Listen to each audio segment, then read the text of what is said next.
और अगर तुम अल्लाह की नेमतों को गिनने लगो तो उनका शुमार नहीं कर सकोगे। बेशक अल्लाह बख्शने वाला मेहरबान है और अल्लाह जानता है जो तुम छुपाते हो और जो तुम जाहिर करते हो।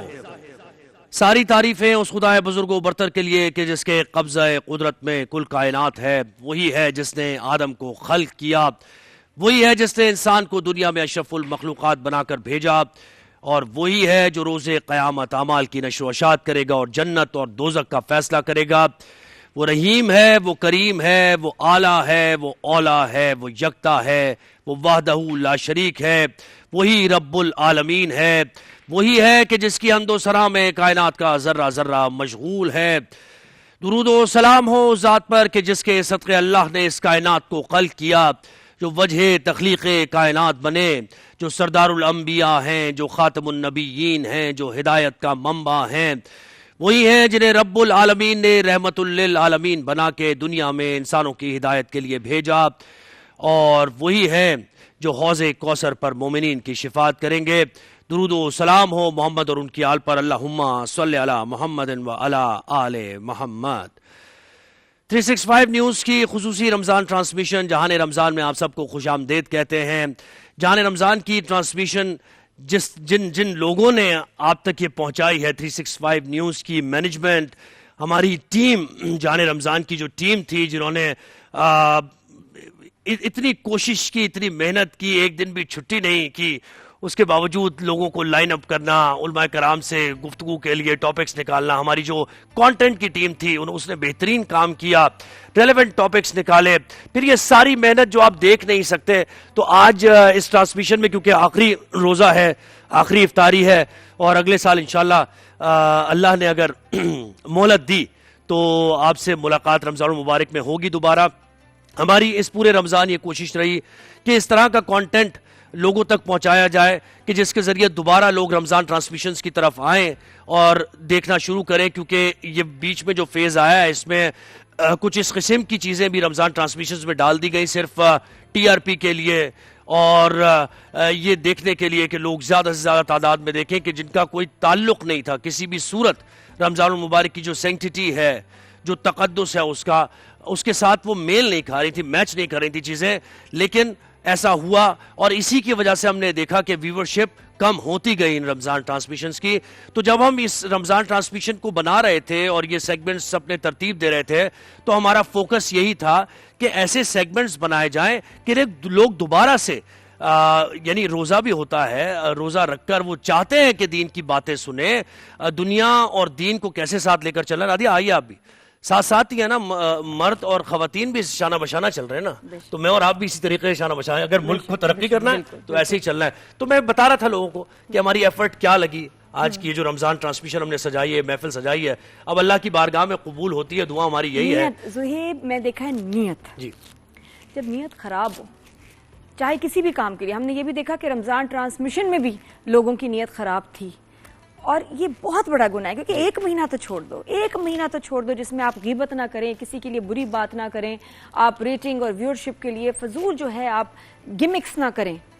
और हम लोगों ने, हमारा जो साथ सिर्फ ये हमने एहतियात की है, सबसे हमारे लिए इंपॉर्टेंट ये था कि कोई किसी की दिल आज़ारी ना हो, कोई गलत बात ना हो जाए, कोई गुस्ताखी ना हो जाए, और उसके लिए जरूरी था कि कम बात की जाए और सुना ज्यादा जाए। हम सारा साल तो यही करते हैं, बोलते रहते हैं, और हमारा इस दफा था बस सुने, बोले कम। ये कितने होस्ट करते हैं, नहीं करते, और वही फंसते हैं, वही लोग फंसते हैं। तो हमारी कोशिश ये थी कि एक नफीस, एक खूबसूरत सी ट्रांसमिशन, माशाल्लाह सबने बड़ी तारीफ की। अच्छा, और उलमा का किरदार इसमें बहुत अहम है, क्योंकि देखे ना कि जिस तरह हम कहते हैं ना कि उनकी इज्जत और तकरीम, उनको ज़ाहिर है हम जिस तरीके से मदू भी करते हैं, उनसे गुफ्तगू करते हैं, ठीक है, वो डिजर्व करते हैं, लेकिन इसके साथ साथ उलमा कराम की जिम्मेदारी भी है। जो जिस चैनल पर आलिम बनकर बैठ रहा है, तो फिर वो पर्क्स एंड प्रिविलेजेस तो उसको मिल रहे हैं, लेकिन इसके साथ साथ उसके ऊपर, उसके कांधों पर भारी जिम्मेदारी भी है कि वो एक आलिम है, वो एक अच्छी बात लोगों को बताएगा, वो लोगों को मिसगाइड नहीं करेगा, वो ऐसी बात नहीं करेगा कि जिससे दीन से दूर हो जाए लोग, दीन को मजाक समझने लगे। तो ये जिम्मेदारी बहुत भारी है, रिस्पॉन्सिबिलिटी। जो हमारे साथ जो पैनल पर उलमाए कराम थे, उन्होंने बखूबी ये जिम्मेदारी निभाई, और आप बेहतरीन जज हैं, आप देख रहे हैं, और इसीलिए आप पसंद भी कर रहे हैं ट्रांसमिशन। तो बुलाते हैं उलमाए कराम को, ईद उल फित्र भी है, उसकी तैयारियां कैसे, और नबी करीम सल्लल्लाहु अलैहि वसल्लम के दौर में ईद उल फित्र किस तरीके से मनाई जाती थी, अब हमें कैसे ईद उल फित्र मनानी है, कैसे गरीबों को भी अपने साथ साथ फितराने का क्या कॉन्सेप्ट है, ये सारी हम बातें करेंगे। लैलतुल जायजा भी है। मुझे इतना अजीब लग रहा है, आज लास्ट डे है माशाल्लाह ट्रांसमिशन का, अल्हम्दुलिल्लाह। जब शुरू हुई तो समझ नहीं आ रहा था कि ये 5 दिन भी मैं कैसे कर पाऊंगी, कैसे गुजरेंगे, ये कैसे होगा। अल्हम्दुलिल्लाह माशाल्लाह महीना गुजर गया, बाद फिर वही कि नियत अच्छी हो, मेहनत लगन, तो इंशाल्लाह हर चीज में आसानी कर देते हैं। बिल्कुल ऐसे। तो हम मदू करते हैं अल्लामा तकी मेहदवी साहब। अल्लामा साहब तशरीफ लाइए। वालेकुम अस्सलाम, कैसे हैं? ठीक ठाक माशाल्लाह। और मुफ्ती नवीद अब्बासी साहब, मुफ्ती साहब तशरीफ लाइए। आज एक बार फिर देखे ना, कॉम्बो हो गया है, एक जैसा लिबास, माशाल्लाह, क्या बात है, ये इत्तेहाद का मैसेज है, जबरदस्त। अस्सलाम वालेकुम। वालेकुम सलाम, ईद मुबारक मुफ्ती साहब, तशरीफ रखिए। और सैयद रेहान भाई तशरीफ लाएं। अस्सलाम वालेकुम, कैसे हैं? भाई के तो जो माशाल्लाह हम नात सुनाते हैं सारा दिन जहन में ना, वो बस गर्दिश करती रहती है माशाल्लाह। आइए जी। भाई आपने बड़ी ज़बरदस्त, अभी बहुत खूबसूरत नात पढ़ी, थोड़ा सा फारसी में, फारसी नात है, और मौलाना जामी रहमतुल्लाह अलैह का ये फारसी कलाम है। और मैं अपने बचपन से सुन रहा जी। हूँ। बहुत खूबसूरत कलाम है और इसमें हुजूर सल्लल्लाहु अलैहि वसल्लम की खूबसूरती का जिक्र किया गया है। और इस खूबसूरत शेर से हज़रत जामी रहमतुल्लाह अलैह ने इसको लिखा है कि गुलाब ने तेरे चेहरे से नज़ाकत का दर्स लिया है। अब आप यूं समझ लें कि सबसे खूबसूरत फूलों में गुलाब का फूल जी, है जी। और सब पसंद करते हैं। बिल्कुल। तो उन्होंने कहा कि गुलाब ने तेरे चेहरे से नज़ाकत का दर्स लिया है, बुलबुल ने तेरे तकल्लुम से शीरी कलाम सीखी है। सबसे मीठी ज़बान जो क्या है वो बात। बुलबुल की होती है। तो बुलबुल ने तेरे तकल्लुम से शीरी कलाम सीखी है। और आगे उन्होंने लिखा है, जिसने भी तेरे लाल गूं लब देखे। आप सल्लल्लाहु अलैहि वसल्लम के बारे में कहा कि जिसने भी तेरे लाल गूं लब देखे तो दिल से कहा यकीनन इस यमनी अकीक को बहुत खूबसूरती से तराशा गया है। वाह सुभान अल्लाह। क्या बात है, क्या सुभान बेहतरीन अल्लाह, बेहतरीन माशाअल्लाह, बात है। बहुत खूबसूरत क्या लिखा है जबरदस्त फारसी है, बेहतरीन। देखे ना, कभी कभार ये होता है कि आपको लैंग्वेज समझ नहीं आती ना, तो उसका बात सही पहुंचती नहीं है, दिल तक नहीं पहुंचती। ज्यादातर लोग बचपन से सुन रहे हैं मगर तर्जुमा नहीं तर्जुमा, पता इसलिए होता। मैंने मगर कहा अभी कि- नादिया ने ये जी। बात बताई है तो लोगों को ये सुन के पता लगाओ कि जो हम नाच बिल्कुल बचपन ऐसे, से सुन रहे बिल्कुल हैं उसका ऐसे। बहुत अच्छा तो जनाब आज हम जैसे तकी भाई मुझसे पूछा था क्या इतनी सारी चीजें हमने डिस्कस करनी है आज, और वक्त कम होता है लेकिन सारी चीजें करनी है। तो जनाब लैलतुल जायजा की भी बात होगी और लैलतुल जायजा पे ही हम जरा फोकस करते हैं ना कि अपनी हम असेसमेंट, अपने अंदर खुद एहतसाबी का अमल क्या है, यार इससे रिलेट करती है बात। और जब खुद एहतसाबी करते हैं तो हमें ये पता होना चाहिए कि हम अपने आप को एसेस करके कि हम कितने पानी में हैं और दूसरा कितने पानी में। कुरान का, और कुरान में यानी कई जगह पर ये मौजूद है, रसूल ने भी ये हिदायत दी कि किसी को किसी पर फौकियत नहीं है सिवाय इसके कि कौन कितना मुत्तकी है या इल्म किसके पास कितना ज्यादा है।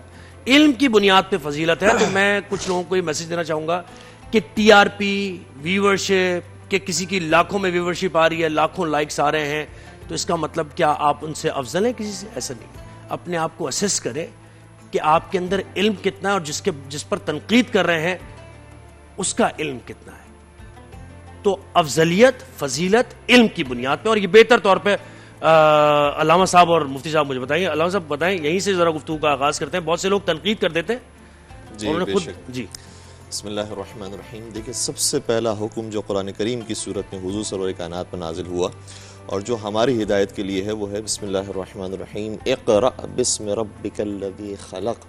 पढ़ो अपने रब के नाम से जिसने तुम्हें पैदा किया। तो सबसे पहले तो हुक्म ही पढ़ने का है और ये आम उम्मत के लिए पढ़ने का हुक्म है। तो जो उलमाए कराम हैं जो उस मसनद पर अपने आप को महसूस करते हैं, जो अपने साथ मौलाना का टाइटल लगाते हैं या कोई भी टाइटल अपने साथ इस्तेमाल करते हैं, उन्हें कितनी ज़रूरत है कि वो पढ़ें, पहले मुताला करें किताबों का। सिर्फ अपने लिबास को देखकर और लिबास पहन लेने से कोई आलिम या कोई मुफ्ती या कोई मौलाना नहीं बन जाता। जब तक कि कोई स्टडी नहीं कर रहा, अहले इल्म नहीं बन रहा। और कुरान करीम ने बयान किया है कि कुल हल यस्तविल्लज़ीना यअलमून वल्लज़ीना ला यअलमून। रसूल इनसे सवाल कीजिए कि क्या ना जानने वाले जानने वालों की बराबरी कर सकते हैं?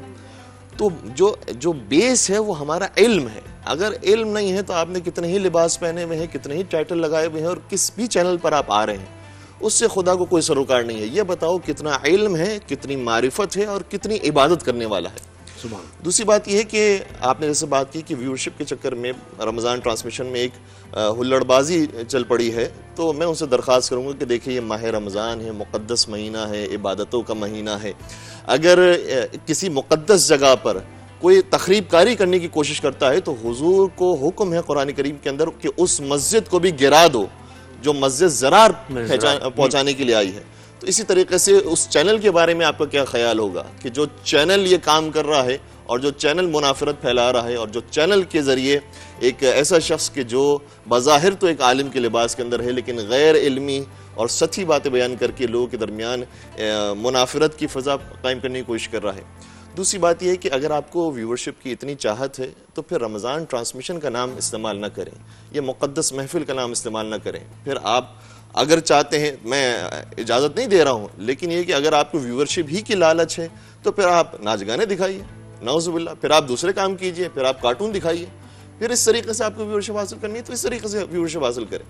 और फिर एक और बात मैं अर्ज़ करना चाहूँगा कि बाज़ लोग वज़ाइफ के नाम पर, बाज़ लोग अमलियात के नाम पर कुछ ऐसे वज़ाइफ और अमलियात बयान कर रहे हैं कि जो मंसूब नहीं है मासूमीन से, जो मरवी नहीं है कुरान करीम की आयत के अंदर या रिवायात के अंदर मौजूद नहीं है। हम अपनी मर्जी से हमारे दिल के अंदर जो चाहा हमने वो बना दिया और फिर पेश कर दिया दीन के नाम पर स्टैम्प लगा कर। वो ठीक नहीं है तरीका। एक साहब थे, मैं अज़राए मिज़ाह कह रहा हूँ लेकिन ये बात संजीदगी के साथ भी लेने वाली है, कि एक साहब थे, उन्होंने कहा कि मुझे कुरान मजीद समझ के पढ़ना है, मैंने बहुत ज़्यादा कुरान मजीद पढ़ लिया है लेकिन कुरान मजीद समझना है कि कुरान में लिखा क्या है, क्योंकि वो कन्वर्टेड थे, उनको पता नहीं था कि अरबी ज़बान में इस लफ्ज़ का मतलब क्या होता है। तो पहले ही जब आयत आई, यानी इब्तिदाई कुरान करीम के अंदर जो हम स्टार्ट लेते हैं तो आऊज़ु बिल्लाहि मिनश शैतानिर रजीम, कुरान में पढ़ रहा हूँ शैतान का नाम आ रहा है, शैतान का नाम तो यहाँ से हटा देना चाहिए, शैतान का नाम मुनासिब नहीं। और उसके बाद उन्होंने पूरा कुरान मजीद के अंदर आगे जाकर जहाँ शैतान का लफ्ज़ आया था उन्होंने कहा भाई खुदा की किताब के अंदर शैतान का लफ्ज़ कह सकते, शैतान का लफ्ज़ हटाओ, शैतान का लफ्ज़। अल्लाह अकबर। तो भाई ये समझे तो सही कि वो आऊज़ु बिल्लाहि मिनश शैतानिर रजीम का मतलब क्या है कि मैं अल्लाह की पनाह में आता हूँ शैतान रजीम से, शैतान रजीम से दूर होकर मैं अल्लाह की पनाह में आता हूँ, ये मतलब है। तो जिन्होंने सही तरीके से ना अरबी पढ़ी है, ना उनको कुरान मजीद का इल्म है, ना हदीस का इल्म है, वो अब आकर कुरान और हदीस बयान कर रहे हैं तो जाहिर सी बात है कि फिर वो अजीब व गरीब नुस्खे बयान करेंगे, वो अजीब व गरीब वज़ाइफ बयान करेंगे। और इतनी शिद्दत है दुआओं के अंदर, आप अपनी मर्जी से नमाज को तैयार नहीं कर सकते, आप अपनी मर्जी से हज के अमाल को तैयार नहीं कर सकते। जो बयान किया है खुदा ने कुरान करीम के अंदर, आपको उसी के मुताबिक रहकर लोगों तक खिदमत अंजाम देनी पड़ेगी। और फिर उन अफराद से कि जो इस तरह के नुस्खे बयान करते हैं, इस तरह के वज़ाइफ जो अजीब व गरीब किस्म के हैं वो बयान करते हैं, उनसे सवाल ये है कि भाई आपने किस मदरसे से पढ़ा है, आपने कौन कौन सी किताबों का इल्म हासिल किया है, आपके पास कौन सी डिग्री मौजूद है। अल्हम्दुलिल्लाह पाकिस्तान के अंदर एक निज़ाम मौजूद है, और सिर्फ ये दुनियावी एतबार से नहीं कि यूनिवर्सिटीज़ के अंदर डिग्री दी जाती है, नहीं, हौज़ात के अंदर, मदारिस के अंदर भी डिग्री दी जाती है कि आप इस लेवल पर हैं, आप इस लेवल पर हैं, आप इस लेवल पर हैं। हम सिर्फ सादा से सवाल करते हैं कि आप माशाल्लाह से अगर पूरे रमज़ान ट्रांसमिशन के अंदर आकर लोगों को मुख्तलिफ तरह से वज़ाइफ बयान करते रहे, वज़ाइफ आप इल्मी तौर पर बयान करें, जो कुरानी है, आयाती हैं, वो बयान कीजिए, उसके अंदर कोई मुज़ायक़ा नहीं है, लेकिन जो अपनी जानिब से आप बयान करते रहे, आपके पास कौन सी ऐसी सनद मौजूद है जिस बुनियाद पर आप इतने ज़्यादा टोट के बयान करके बस वो सनद आप पेश कीजिए। आपके जो बड़े बुजुर्ग हैं उनसे आपको इस सनद लेकर आइए कि हाँ मैं अहलियत रखता हूँ इस मकाम पर बैठने की और लोगों के सामने मसाइल शरी बयान करने की अहलियत रखता हूँ, तो हमारे लिए यही काफ़ी होगी। जी बिस्मिल्लाहिर्रहमानिर्रहीम। देखिए, सिलसिले में मैं 2-3 बातें अर्ज़ करना चाहता हूँ कि रमज़ान नशरियात जब शुरू की गई तो ये लोगों की दीन की रहनुमाई के लिए, वो पब्लिक जो शायद मस्जिद की तरफ नहीं आती, बैरून ममालिक रहती है, अंदरून मुल्क है, ख़वातीन हैं, बच्चे हैं, ताकि उनकी दीनी तरबियत हो। और दीनी तरबियत के हिसाब से ये सारा सिलसिला होता है। इसका मकसद जो है ना, वो लोगों को गुमराही की दलदल में धंसाना नहीं होता, बल्कि लोगों को निकालना होता है। हमारा काम है तामुरून बिल मारूफ व तनहाउना अनिल मुनकर, हम नेकी का हुक्म दें, बुराई से मना करें। तो इसी जज्बे के तहत यहाँ पर बात हुई थी, मौलाना कुमैल मेदवी साहब थे और मैं मौजूद था, तो हमने ये बात की। मैं इस हवाले से 2-3 बातें, एक तो सबसे पहले हमारे इदारों को, मैंने पहले भी वजारत इत्तलात को कहा, आज फिर मैं कह रहा हूँ, पैमरा को कह रहा हूँ कि खुदा के लिए आप एक्शन लीजिए। यहाँ अगर कोई आदमी हमारे इदारे फौज के खिलाफ बात करे, नहीं करनी चाहिए ना, फौज हमारा एक इदारा है, वो सरहदों पे खड़ा हुआ है, तो आप उस चैनल को बंद कर देते हैं। क्यों भाई? फौज ज्यादा मुकद्दस है या दीन ज्यादा मुकद्दस है? हम फौज के खिलाफ भी बात के हक में नहीं है, क्योंकि उस वक्त भी वो जब ईद हम मना रहे हैं तो वो पहाड़ों पर खड़े होकर हमारी हिफाजत कर रहे हैं, सहराओं में जाने दे रहे हैं। हम मुल्क की सलामती के खिलाफ कोई बात करे, वो आदमी काबिल कबूल नहीं, वो चैनल बंद कर दिया जाता है। ऐसा सहाफी जो पाकिस्तानी इदारों पर, जो पाकिस्तान की नजरियात पर हमलावर हो, उसका चेहरा नहीं दिखाया जा सकता, तो वो जो नाम नेहाद आदमी है, मसखरा है, वो आलिम नहीं है। आप उसकी जो है ना वो गुफ्तगू एक बड़ा चैनल दिखा रहा है, क्यों दिखा रहा है? हमारा ये सवाल है। अगर तो वो किसी मुस्तनद इदारे का पढ़ा हुआ है तो उस इदारे के सरबराह बताएं। आप कहेंगे ना सनद ले आओ, तो जाली तौर पर बना के आजकल जो है ना वो कंप्यूटर से क्या नहीं हो सकता, लाइए ना। अगर आप देवबंद मकतबा फिक्र के नुमाइंदे, हम तो सबको जानते हैं, वहां हजरत मौलाना मुफ्ती तकी उस्मानी साहब से लिखवा के लाइए। आपने हमारे हवाले से बात की है, अल्हम्दुलिल्लाह अहले सुन्नत व जमात जो हम हैं पाकिस्तान में, हमारे जो सबसे बड़े बुजुर्ग हैं, हुजूर किबला पीर तरीक़त रहबर शरीयत किबला पीर सैयद हसीनुद्दीन शाह साहब दामत बरकातो मुलालिया, 96-97 बरस की उम्र में उनका हाथ हमारी पुश्त पर है। अहले सुन्नत की सबसे बड़ी शख्सियत, हमारे तंजीमुल मदारिस अहले सुन्नत पाकिस्तान के सरपरस्त आला, अल्हम्दुलिल्लाह हम तो बता रहे हैं हमारे ये बुजुर्ग हैं। और हम यहां उनकी इजाजत से वो बात करते हैं जो लोगों के लिए फायदा बख्श हो। ये मस्खरे, ये 2 नंबर लोग जो कभी जो है ना वो चैनल पर बैठकर कहते हैं बेटे का इंतकाल हो जाए तो उसकी बीवी जो है ना वो अपने ससुर से जो है ना वो निकाह कर सकती है। ये तो इनकी इल्मी औकात है। आइए लाइए, हम पूरे पाकिस्तान के सामने चैलेंज करते हैं उस मस्खरे को। मस्खरापन मत दिखाओ। आप यहां टेबल पर लाकर अरबी किताब रखिए जिस पर एराब ना लगे हुए हो, बगैर एराब के ना, एक तो जबर जेर पेश लगी होती है, लाइए बैठ के उससे पढ़वाइए। 2 लफ्ज नहीं पढ़ सकता और बातें जो है ना वो इतनी बड़ी बड़ी, जनाब लोगों को वो ये कह रहे हैं कि ये जो है ना वो मुनाफरत फैला रहे हैं। कौन सी मुनाफरत है? हम इत्तेहाद उम्मत का दर्स दे रहे हैं, इस वक्त मिल्लत की यकजहती की बात कर रहे हैं। लेकिन आपने जो ड्रामे लगाए हुए, जिस तरीके से आप जो है वो औरतें फोन कॉल करके आपको कहती हैं मैं आपसे शादी करना चाहती हूं, मैं अपना फितरा जो है वो महबूबा को, ये फितराने का मजाक है, ये दीन का मजाक है। आज आप फितरे पे भी बात करेंगे, यानी फितराना ये एक दीनी फरीजा है।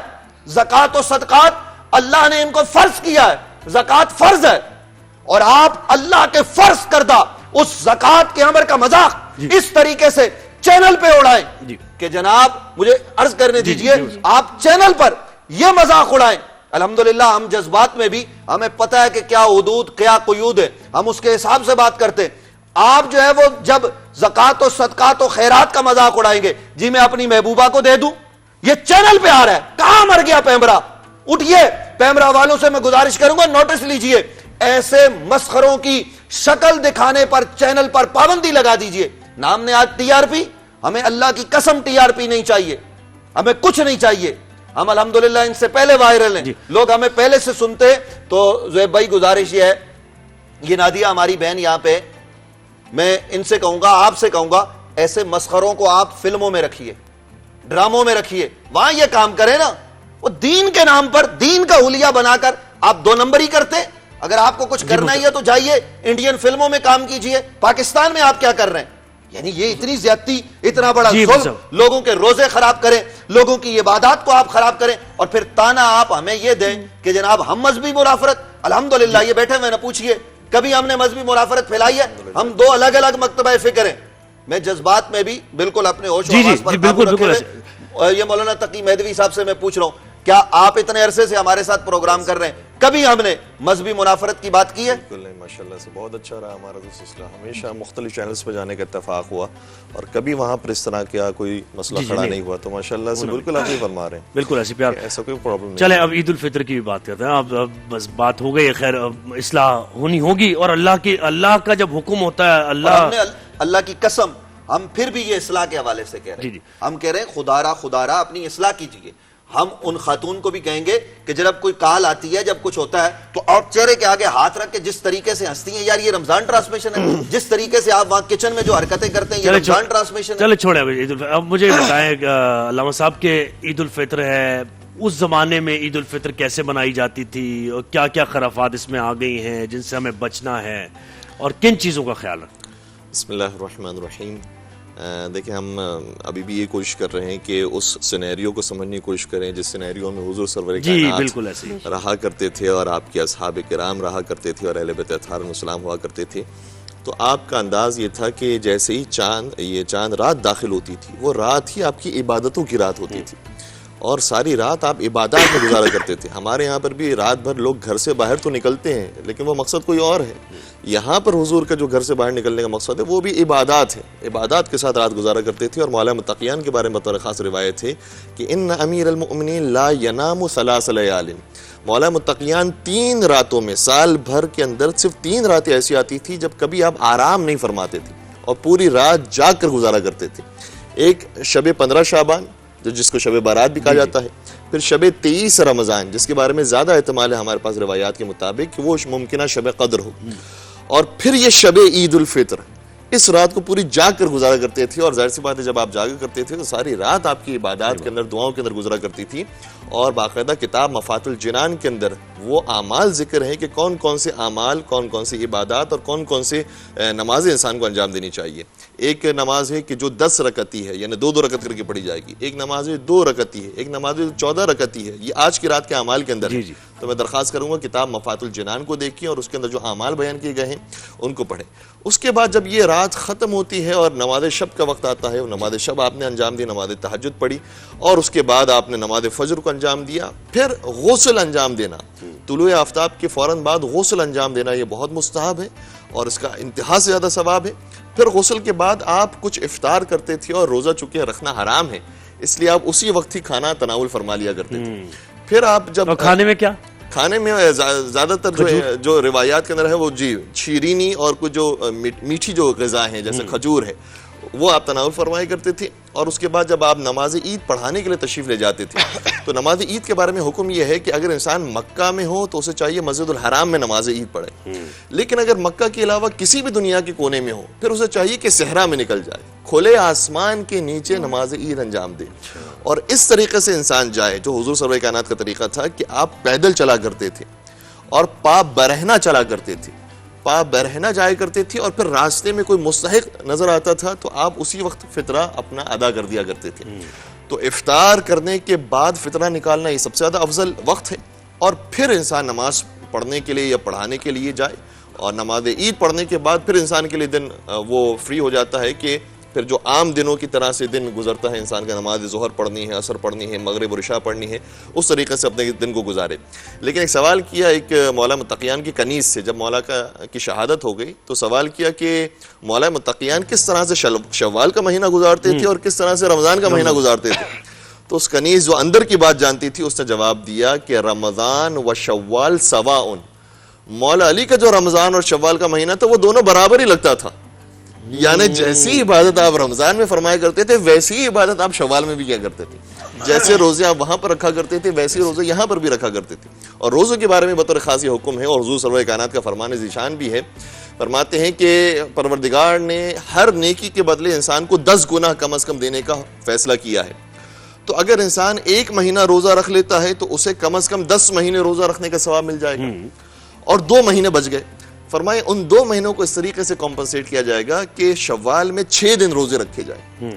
6 दिन रोजे का मतलब क्या होता है कि 10 गुना अगर इसका भी हो जाए तो 60 दिन हो जाए और 60 दिन का मतलब क्या होता है 2 महीने, 2 महीने यानी पूरा साल ही रोजे का। क्या बात। अगर कोई शख्स 4 शव्वाल से 9 शव्वाल तक जो 6 दिन आते हैं उन 6 दिनों में रोजा रख ले तो फिर परवरदिगार रमजान और शव्वाल के इन दिनों की वजह से पूरा साल क्या बात रोजा रखने का उसे सवाब अता फरमाएगा। और जब इमाम ज़ैनुल आबिदीन अलैहिस्सलाम की मैं वो दुआ पढ़ता हूँ कि जो दुआए सहीफ़े सज्जादिया के अंदर मौजूद है, दुआ नंबर 45, जब माह रमज़ान विदा हो रहा था उस वक्त आपने जुमले शाह फरमाया अस्सलामु अलैका या शहरल्लाहिल अकबर व या ईद औलियाइहिल आज़म।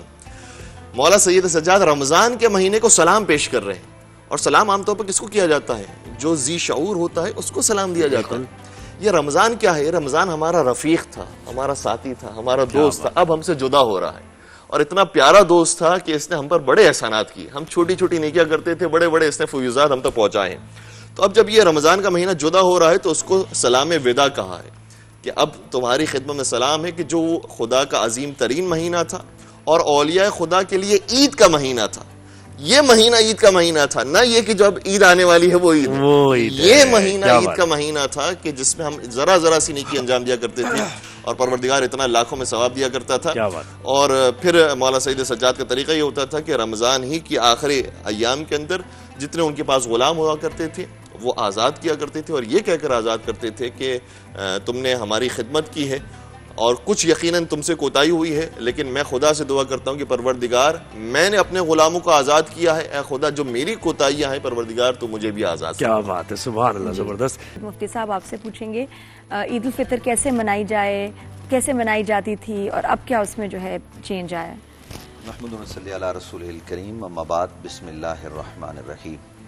देखिए ईद उल फितर ये मुसलमानों को तोहफे में दी गई है।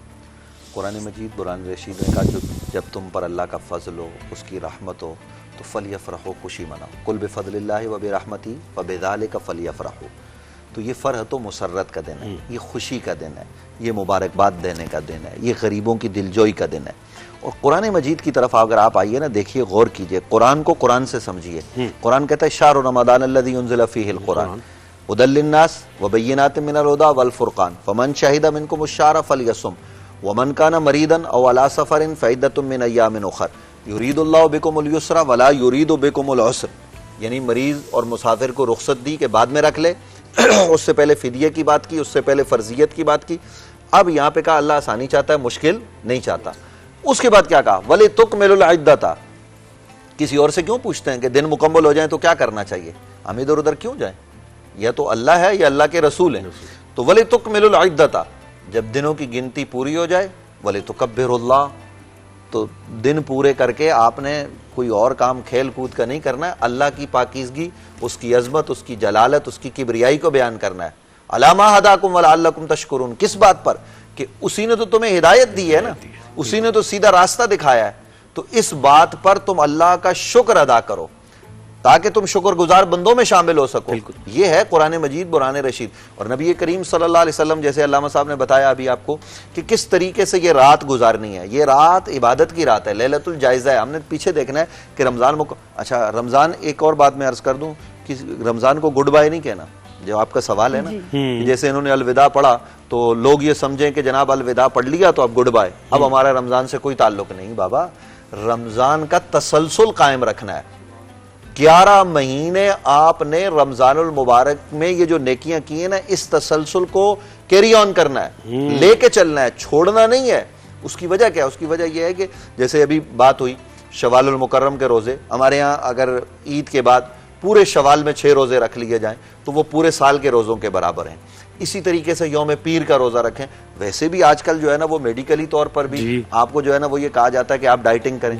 तो आप बजाय इसके कि वो डाइटिंग करें जी, कुछ खाना छोड़ दें, आप रोजा रख लें, सबसे बेहतरीन डाइटिंग है। और उसमें सवाब जो है ना वो आप उसूल सवाब के लिए रखें, आपके जिस्मानी फवाइद भी हैं। तो ये रमजान मुबारक के रोज़ों के बाद हम ईद की खुशी मनाएं और इस खुशी में हम गरीबों को भी शामिल करें।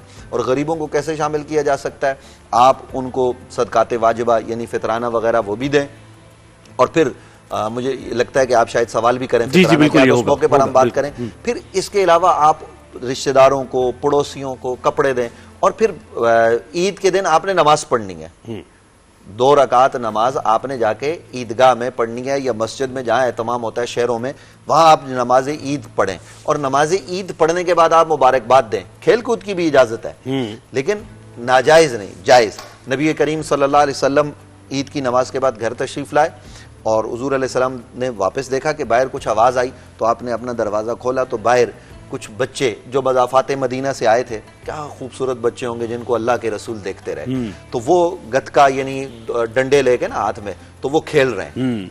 तो अल्लाह के नबी देखने लगे तो उम्मुल मोमिनीन जनाब सैयदा हज़रत आयशा रज़ी अल्लाह ताला अन्हा, आप जो है ना वो हुजूर अलैहिस्सलाम के पीछे आ गई और यहाँ से देखना शुरू किया था।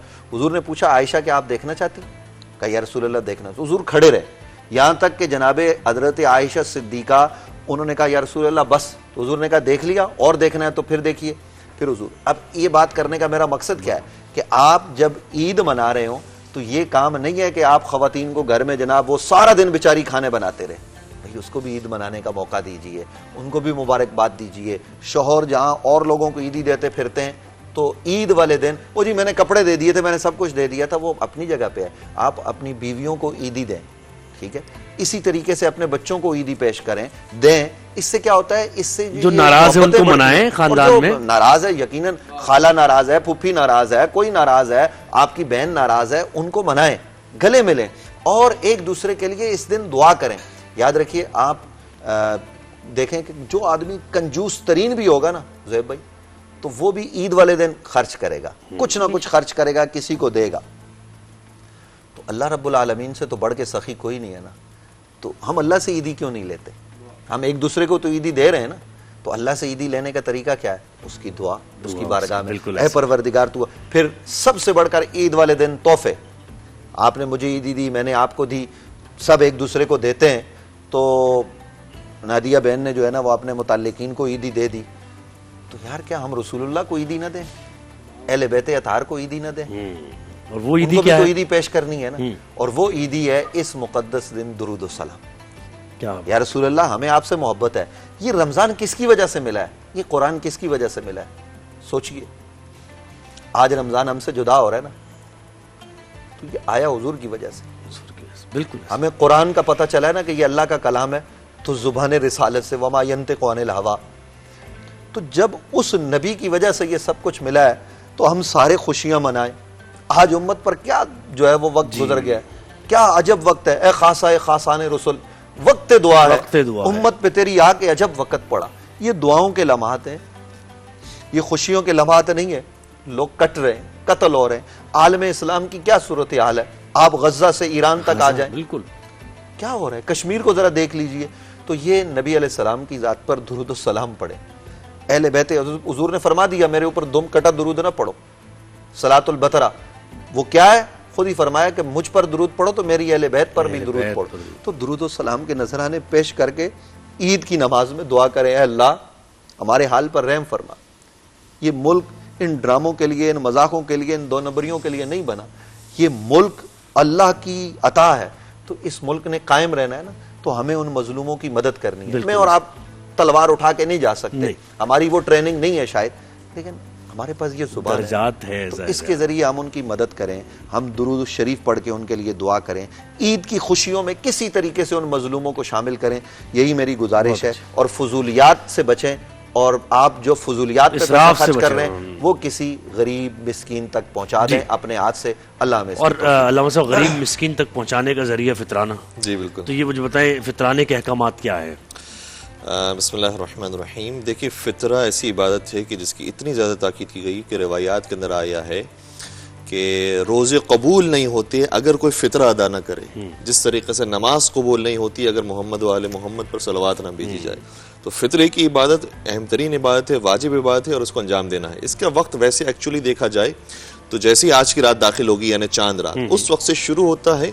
और जो नमाज ईद पढ़ते हैं उनके लिए नमाज ईद तक इसका वक्त है। जो नमाज ईद नहीं पढ़ पाएंगे उनके लिए ज़ोहर तक उसका वक्त बाकी रहता है। तो इस पीरियड के अंदर आपको जो फ़कीर है, मुस्तहिक है, उन तक फ़ितरा पहुंचाना है। अब फ़ितरा कौन निकालेगा और किसको दिया जाएगा? फ़ितरा निकालना होता है सरपरस्त को, जो घर का सरपरस्त है। और सरपरस्त से यहाँ पर मुराद ये है कि जो किफ़ालत कर रहा है, जो माली अखराजात बर्दाश्त कर रहा है, जो घर बार के अंदर एक्सपेंसेस को बर्दाश्त कर रहा है, उसको फ़ितरा निकालना है। अब मुमकिन है कि हो सकता है कि वालिद साहब बहुत ज़्यादा बुजुर्ग हो चुके हों और वो अभी फ़िलहाल जो उनकी औलाद है या उनके बच्चे हैं, उनके जो पोते नवासे हैं, उनकी किफ़ालत ना कर रहे हों, और जो बड़ा बेटा है वो मिसाल के तौर पर अखराजात बर्दाश्त कर रहा हो, तो जो अखराजात बर्दाश्त करने वाला है उसको फ़ितरा निकालना है अपने उन तमाम अफराद का कि जिनके वो अखराजात बर्दाश्त कर रहा है। तो उन तमाम अफराद को उसे फ़ितरा निकालना, और ये फ़ितरा निकाल कर फिर मुस्तहिक को देना है। अगर खातून हो, जी, खातून भी इसी तरीके से, खातून अगर वो खुद कमाने वाली है, जैसे सिंगल पेरेंटिंग है, वहां पर वो खुद कमा रही हैं, अपने औलाद को जो है वो पाल रही हैं, तो फिर खातून को निकालना है अपना फ़ितरा भी और अपने ज़ेर किफ़ालत तमाम बच्चों का फ़ितरा भी।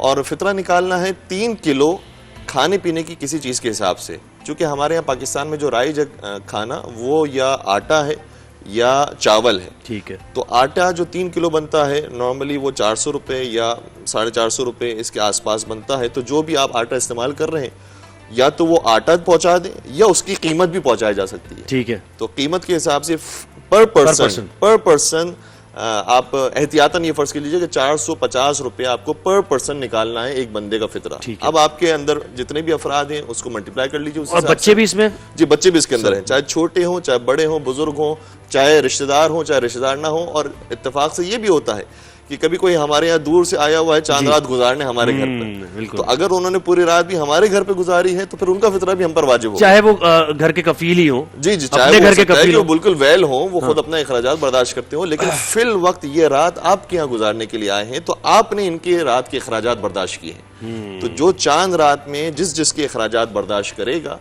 उसके भी फ़ितरा निकालना उसी शख्स के ऊपर वाजिब है। तो चावल के हिसाब से 450 रुपये, आटे के हिसाब से 450 रुपये, और अगर चावल के हिसाब से निकालना चाहें तो तकरीबन 1250 रुपये ये 3 किलो के हिसाब से बनेगा।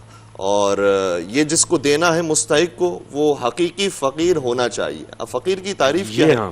फ़कीर की तारीफ ये नहीं कि जो मांगने वाला और हाथ फैलाने वाला हो सकता है कि वो भी हो, लेकिन जो शरई तौर पर जो सफ़ेद पोश अफराद है वो भी शामिल हो सकते हैं, इस तरीके से कि उसे शरीयत की डेफिनेशन के अंदर फ़कीर कहा जाता है कि जिसके पास आने वाले साल में, जो अभी साल आएगा, उसके अखराजात बर्दाश्त करने के लिए पैसे ना हो, 1 साल तक के पैसे उसके पास ना हो, और उसके पास कोई कारोबार या कोई और कामकाज भी ना हो, कोई नौकरी जॉब भी ना हो कि जिससे वो अपना 1 साल सही तरीके से गुजार सके।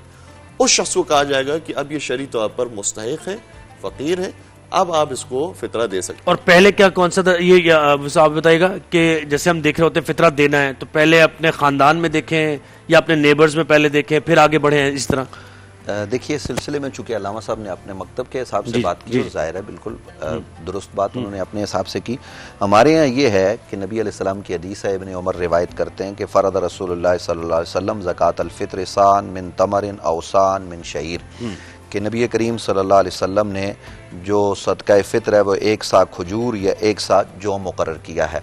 उसका निस्फ हमारे यहाँ गंदम के तौर पर, जिसकी कीमत आजकल 5 जो है 300 रुपए बनती है, वो रखा गया। लेकिन बेहतर यही है कि वो चूँकि सहाबा किराम रिदवानुल्लाह ताला अलैहिम अजमईन ने अपने इज्तिहाद थे, उस जमाने में गंदम महंगी थी, खजूर सस्ती थी वहाँ पर। तो अब चूंकि गंदम सस्ती है, खजूर महंगी है, तो आप गंदम को भी सा कर लें। तो मेरा तो मशवरा ये होगा, जिन्होंने देना है वो 600 रुपए कम अज कम दें, और जौ के हिसाब से वो तकरीबन कोई 1200 रुपए बनते हैं, और अगर आप ऊपर चले जाएं खजूर के हिसाब से तो वो 1600, 2000, 2800 इस तरीके से जो है ना वो बनते हैं किशमिश वगैरह के हिसाब से। तो इस हिसाब से भी दिया जा सकता है फितराना, जिसको जितनी अल्लाह ने वुसअत दी है वो उस हिसाब से, ज्यादा तो कितना भी कर सकता है ना, वो उस हिसाब से दें। और ये जो आपने पूछा कि देना किसको है, तो देना ये फकीर को है। इन्नमा सदक़ातु लिल फ़ुक़राए वल मसाकीन, ये इनको जो है ना वो दिया जा सकता है। और रिश्तेदारों के हवाले से जो आपने सवाल किया, तो कुरान मजीद ने बड़ी ताकीद की है, व आति ज़िल क़ुरबा हक़्क़हु वल मिस्कीन। अच्छा, रिश्तेदारों की ताकीद क्यों की गई? इसकी बहुत सारी जो है ना वो वजूहात मुफस्सिरीन ने, मुहद्दिसीन ने बयान की, लेकिन एक वजह मैं ज़ाती तजर्बे से बयान कर रहा हूँ। वो क्या? आपका रिश्तेदार होगा वो कभी भी आपसे खुश नहीं होगा, वो हमेशा नालायक रहेगा। और आदमी ये चाहता है कि यार मैं इसके साथ इतनी भलाई करता हूँ, ये फिर भी मैं जो है ना वो मेरा ममनून नहीं होता।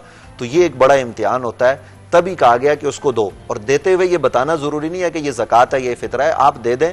इन्नमल आमालु बिन्नियात, आपने दिल में नियत की तो आपका मामला हो गया, वो मुस्तहक है। लेकिन यहाँ पे एक बारीक नुक्ता ज़हन में रखिएगा, हमारे यहाँ मैं अपनी बात कर रहा हूँ कि जो सादात किराम हैं या जो बनु हाशिम से ताल्लुक़ रखने वाले हैं सिवाय अबू लाहब की औलाद के, उनको ये ज़कातुल फ़ित्र और इसी तरीके से ज़कात और सदक़ात वाजिबा ये उनको नहीं दिए जा सकते।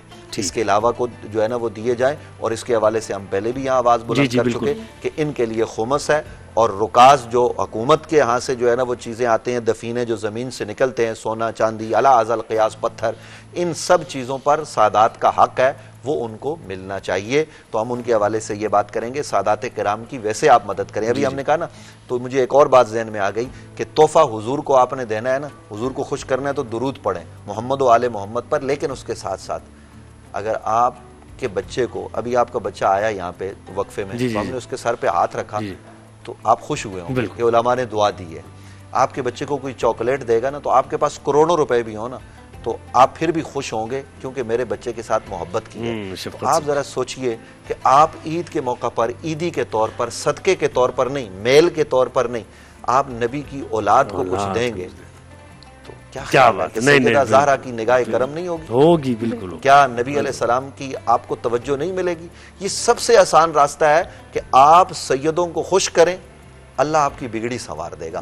तो ईद के मौका पर जहाँ एक बात मैंने और करनी है, जहाँ आप सादात का ख्याल आपने करना है, उनको जो है ना वो शामिल करना है, वहाँ एक बात मुझे ज़रूरी करनी है। कल ईद का दिन है, सारा महीना आपको तरावी पढ़ाई है, सारा महीना आपको जो है ना वो नमाज पढ़ाई है।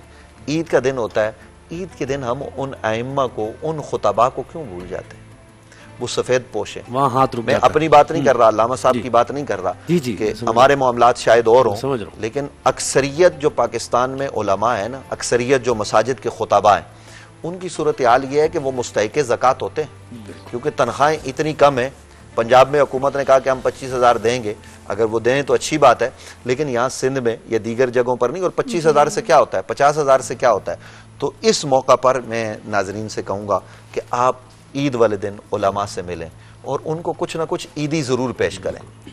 ये मेरी आपसे गुजारिश है कि वो सारा साल खिदमत दीन करते हैं। जी बिल्कुल, सारा साल करते हैं ना, तो उनके उसके एवज अगर आपने अल्लाह की रजा के लिए ईदी दे दी, सदका खैरात नहीं, तो उसमें हिसाब किताब शुरू कर देते हैं आप। हाँ, वो इतना ये कैसे ले रहे हैं, ये क्यों हो रहा है इनके। तो उलमा को आप कम अज कम, वो उलमा खास तौर पर, मैं अपने लिए नहीं कह रहा भाई मुझे भले ना दीजिए, लेकिन मैं उन उलमा की बात कर रहा हूं कि जिन बेचारों का गुजारा जो है ना वो तनख्वाह, एवरेज तनख्वाह कितनी है आपको पता है? मसाजिद में अंदाजा है? मैं आपसे पूछ रहा हूं नहीं। बस अब हम ये फिगर भी बताते हैं, हमें जरा वो मैं होती है कि ये देखिए आपको यानी आपको अंदाजा है कि जी, कितनी बिल्कुल है? अंदाजा है। 25,000, जी, जी, बिल्कुल। 30,000 जो मुकर्रर करता है ना हुकूमत की तरफ से, उससे भी कम, तो वो बेचारे उसमें भी गुजारा कर रहे हैं क्योंकि वो खिदमत दीन कर रहे हैं रोजाना की बुनियाद पर। तो उनका भी ख्याल करें, सादात का ख्याल करें, अपने घर में अड़ोस पड़ोस में जिस तक जो चीज जरूरी नहीं है कि सदकात ही पहुंचाएं, कोई अच्छी चीज बनाई है, खीर बनाई है, वो पहुंचा तो दीजिए। मुफ्ती साहब, अगर वो जिस आपने बताया कि कोई फकीर हो, उनको कैसे ढूंढे, नहीं आसपास हो, और ये जिस तरह हमें रोड पे लोग मिलते हैं, नहीं, उनको तो नहीं हम देना चाहते। बिल्कुल इनको नहीं तो फिर देना चाहिए। अगर कोई, अगर आपके नहीं नजर में हो आसपास, और खासतौर पे लोग जो बाहर रहते हैं उनको भी नहीं पता, तो यहाँ का भी बताएं कि हम किस तरह मुस्तहिक को देखिए ढूंढें। बहुत फितराना आसान के है। लिए। मैं तो आपको कहूंगा कि जिसको कोई नहीं मिल रहा है ना, जी। वो मदारिस है। मदारिस में जो तलबा पढ़ने के लिए आते हैं, उनका खाना पीना, उनकी तमाम तर लवाजमात कौन अदा करता है? मदरसे के जिम्मे पर होते हैं वो वहीं, और उनमें यतीम भी होते हैं, उनमें फकीर भी होते हैं दूर दराज इलाकों से, और वो लोग पढ़ के फिर खिदमत दीन करते हैं। तो आप उन लोगों तक पहुंचा दें, आप जिम्मेदारी के साथ। और वहां पे पता है क्या होता है, वहां अगर आप ज़कात देंगे ना, मैं आपको तजर्बे से बता रहा हूं अक्सरियत की, कि वो ज़कात का हिसाब अलग होता है, फितराने का हिसाब अलग होता है बाकायदा। उसके लिए मदारिस के अंदर जो है ना वो क्या नाम अपना, उन्होंने शोबाजात कायम किए होते हैं। तो आपकी ज़कात को ये नहीं होता कि आपने किसी NGOs को दे दी तो उन्होंने उठा के जनाब ऐसे ही खर्च कर दी गैर मुस्तहिक पर, ऐसा नहीं होता। वहाँ पर बाकायदा निज़ाम है। चूँकि ज़कात का पैसा आप तामीर में नहीं लगा सकते, ज़कात का पैसा आप मस्जिद की, मदरसे की तामीर में नहीं लगा सकते, बिल्डिंग उससे नहीं बना सकते। ये तमाम तर चीज़ें ज़कात के पैसे के एक जो है ना वो हमारे यहाँ मखसूस जो है ना वो इस्तेमालात की जगह है, तो वो वहाँ इस्तेमाल होना चाहिए। तो इन चीज़ों को हमें पेश नज़र रख के आगे बढ़ना चाहिए। बिल्कुल ऐसे। अच्छा, मुझे एक चीज़ बस जहन में एकदम आ गई है, जैसे एहसान की बात हो रही थी तो मुझे एक मौला अली का कॉल याद आ गया, उसकी ज़रा वजाहत कर दें, मेरे जहन में कन्फ्यूजन है आप दोनों की जगह, कि जिस पर एहसान करो उसके शर से बचो, ये है, ये इस तरह है या फिर ऐसे है कि एहसान करो ताकि शर से महफूज रहो? जी, आपने बहुत अच्छी इस हदीस की तरफ इशारा फरमाया कि ये फरमान नहीं है कि एहसान, जिसके ऊपर एहसान करो उसके शर से बचो। नहीं, आपने तो एहसान करना है, अल्लाह की खातिर करना है। उसके शर हो या वो खैर पहुंचाए, उससे कोई आपको गर्ज ही नहीं होनी चाहिए। और जब इंसान सदका करता है, एहसान करता है, तो खुदा परवरदिगार आपको शर से महफूज रखता है। तो असल ये तर्जुमा है इसका कि एहसान करो ताकि शर से महफूज रहो, ताकि परेशानियों से महफूज रहो, ताकि मसाइब से महफूज रहो। आप क्या देखिए, इस सिलसिले में आपने करना है अल्लाह की रजा के लिए, किसी और के लिए तो नहीं करना ना। अब सामने वाले अक्सर ऐसे होते हैं एहसान फरामोश हो जाते हैं। ये तजर्बे की बुनियाद पे बात कर रहा हूँ मैं, मौला अली के हवाले से बात नहीं कर रहा। उन्होंने जो फरमाया वो तो हमारे सर आंखों पर, वो तो मौला अली है ना। लेकिन हमें देखना ये है कि जैसे मैंने अभी रिश्तेदारों की भी बात भी की ना, आप उनको जितना मर्जी दे देना वो शिकवा कोना ही रहते हैं कि जनाब इन्होंने हमारे साथ किया क्या। हत्ता कि आजकल तो बेटा कह रहा होता बाप ने किया क्या, ये सूरत हाल है। तो हमें ये नहीं देखना कि वो एहसान फरामोश है या कौन, अगर मुस्तहिक है, रिश्तेदार है, तो हमने उसकी मदद किसके लिए करनी है? अल्लाह के लिए करनी है। और मजा ही उस मदद में है जिसमें वो मदद ले के बोले तूने किया क्या है मेरे लिए। सही बात, बहुत शुक्रिया मुफ्ती साहब, और शुक्रिया खास तौर पर अब अदा करना है क्योंकि ये महफिल तो अब कल तो नहीं लगेगी। आप लोग का भी शुक्रिया कि आपने याद किया और हमें मौका फराहम किया कि हम नाजरीन की खिदमत में आकर कुछ दीनी मसाइल को बयान कर सकें। आपके बहुत शुक्रिया, बेहतरीन शुक्रिया। हम खास तौर पर आप तमाम का शुक्रिया, नाजरीन का जिन्होंने हमें सुना, और यहाँ सेट पर आप दोनों, आपका और फिर जो पीछे पूरी टीम है। यानी हम यहाँ आते हैं तो कोई हमारे लिए कुर्सी लगाता था, उलमा को मिलते, किसी ने माइक लगाया, कोई कैमरे के जरिए हमें पहुंचा रहा है। ये कैमरामैन ये सारा साल कैमरे के पीछे होते हैं ना। तो हमारे आमिर भाई क्या करते थे आखिरी दिन, मुझे लगता है शायद आप भी करेंगे, तो इनको भी सामने लाते थे कि अब ये पूरी टीम है। तो ये क्या होता था कि उनको एक उनका शुक्रिया कि ये अच्छा, ये मैं तो उस आदमी का सबसे ज्यादा शुक्रिया अदा करता हूँ जो यहाँ पे ये इस जगह को साफ, बिल्कुल सही, सबका शुक्रिया भाई कि आपने ये खूबसूरत ट्रांसमिशन की और हमने कोई दीन की बात पहुंचाई। अल्लाह करे कि ये अल्लाह की बारगाह में ट्रांसमिशन भी कबूल हो और ये हमारी आखिरत के लिए तोशा बने। और जैसे हमारी बहन ने कहा ना शुरू में कि हम कंटिन्यू कैसे रखें, तो मैं कहूँगा कि अल्लाह करे कि आप इसी तरीके से सारा साल, और हमारी दुआ और इंशाअल्लाह आप कंटिन्यू करेंगी, आप नमाज की वैसे भी पाबंदी करती होगी और इंशाल्लाह आप मजीद जज्बे के साथ, तो इंशाल्लाह जब अगले साल हम मिलेंगे तो आपको हम इंशाल्लाह किताबें भी पहुंचाएंगे। आपने बहुत सारी किताबें भी पढ़ ली होंगी। फैसल भाई जब हमारे साथ पहली दफा आए थे ना, फैसल कुरैशी साहब, तो वो परेशान हो गए, यार इतने बड़े बड़े मौलवियों के साथ, तो हमने उनको किताबें दी। अल्हम्दुलिल्लाह आज फैसल भाई कैसे बोल रहे हैं आप, माशाल्लाह। मुझे तो बहुत खुशी हुई जब आपने पहले दिन अरबी इबारत पढ़ी, मैंने आपको सुना। तो अल्लाह ताला आपके इन जज्बों को सलामत रखे और इंशाल्लाह हमारी बहन भी अगले साल अरबी इबारत भी पढ़ रही होगी इंशाल्लाह। और कोई अगर हमारी तरफ से गुस्ताखी कोई गलती हो तो हम उसके लिए माजरत चाहेंगे। मैं तो बिल्कुल ही, मेरा एक्सपीरियंस ही कोई नहीं। बहुत अच्छा लगा, बहुत सीखा आपसे लामा साहब, मुफ्ती साहब, आपसे बहुत ज़्यादा सीखा। बहुत शुक्रिया भाई, आपका बहुत शुक्रिया। इतनी प्यारी आपने नात पढ़ते थे आप, हम बस अल्लाह करे हमारे दिल ऐसे ही रोशन रहे और ये सिलसिला जारी रहे इंशाल्लाह। अल्लाह सब। और नाजिया हमारे साथ हैं और देखें, इसीलिए मैं नहीं आता था, बचता था मैं, है ना। और ये वही बात है कि चाय अच्छी एक बार बना के पिला दी ना, तो बस ये कि इन्हीं के हाथ की चाय पीनी है।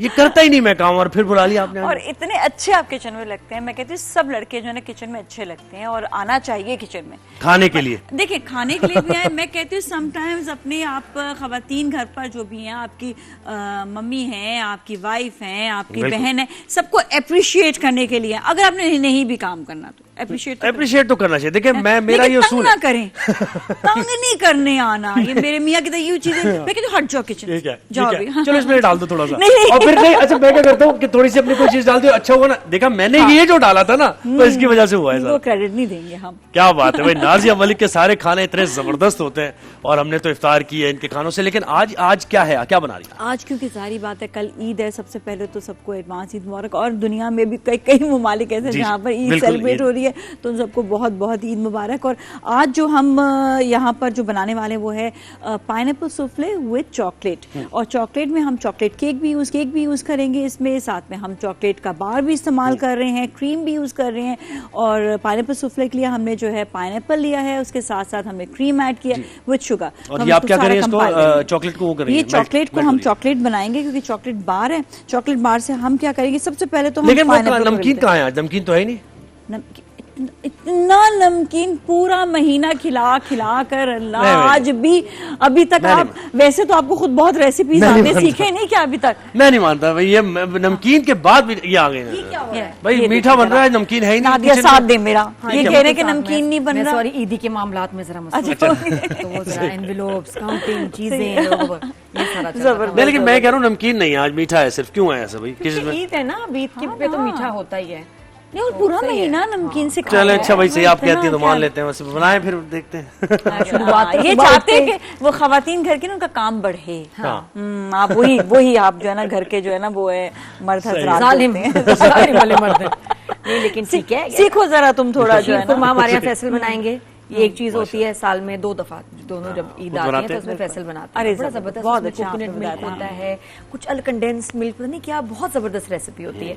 तो क्या बना रही बताओ? मैं बना रही हूँ पाइनएप्पल सूफले विद चॉकलेट। और चॉकलेट में जो है क्योंकि दोनों का कॉम्बिनेशन जो है ना वो, मैं क्योंकि एक ही आप खाली जब पाइनएप्पल का खाते हैं सूफले तो वो एक ही क्रीम और वही टेस्ट आ रहा है। So I wanted like little bit different, तो मैंने इस पाइनएप्पल विद चॉकलेट वैसे यूनिक। हाँ, it's very unique and it's very delicious even. ये होता है वैसे या आपने एक्सपेरिमेंट किया है? नहीं, मैं आपको पता है कुछ ना कुछ अपने एक्सपेरिमेंट्स लेकर आती हूँ, तो वही मैंने सीधी रेसिपी नहीं है, उसमें कोई ना कोई फ्यूजन है, इधर उधर का कुछ यूनिक डालती है, कुछ होना चाहिए भी। सही बात है। तो इसमें आलमंड भी होंगे तो बड़े मजे का कॉम्बिनेशन रहेगा। अच्छा, सबसे पहले मैंने इसमें ऐड ऑन कर लिया चॉकलेट का जो केक है, फिर इसमें हमने भर करना पूरे बादाम इसमें, क्योंकि जब बाइट आएगी ना तो ऊपर से पाइनएप्पल की और जो लोअर इसका साइड है उसमें ये आएगी चॉकलेट की। ये ना भर कर ये मजा ही नहीं आएगा वरना भाई।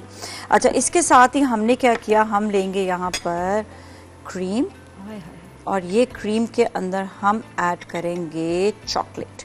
चॉकलेट हमने यहाँ पे थोड़ी सी इसको पिघला दी है। इसके पिघलाने का तरीका भी ये होता है कि ये कुकिंग चॉकलेट है।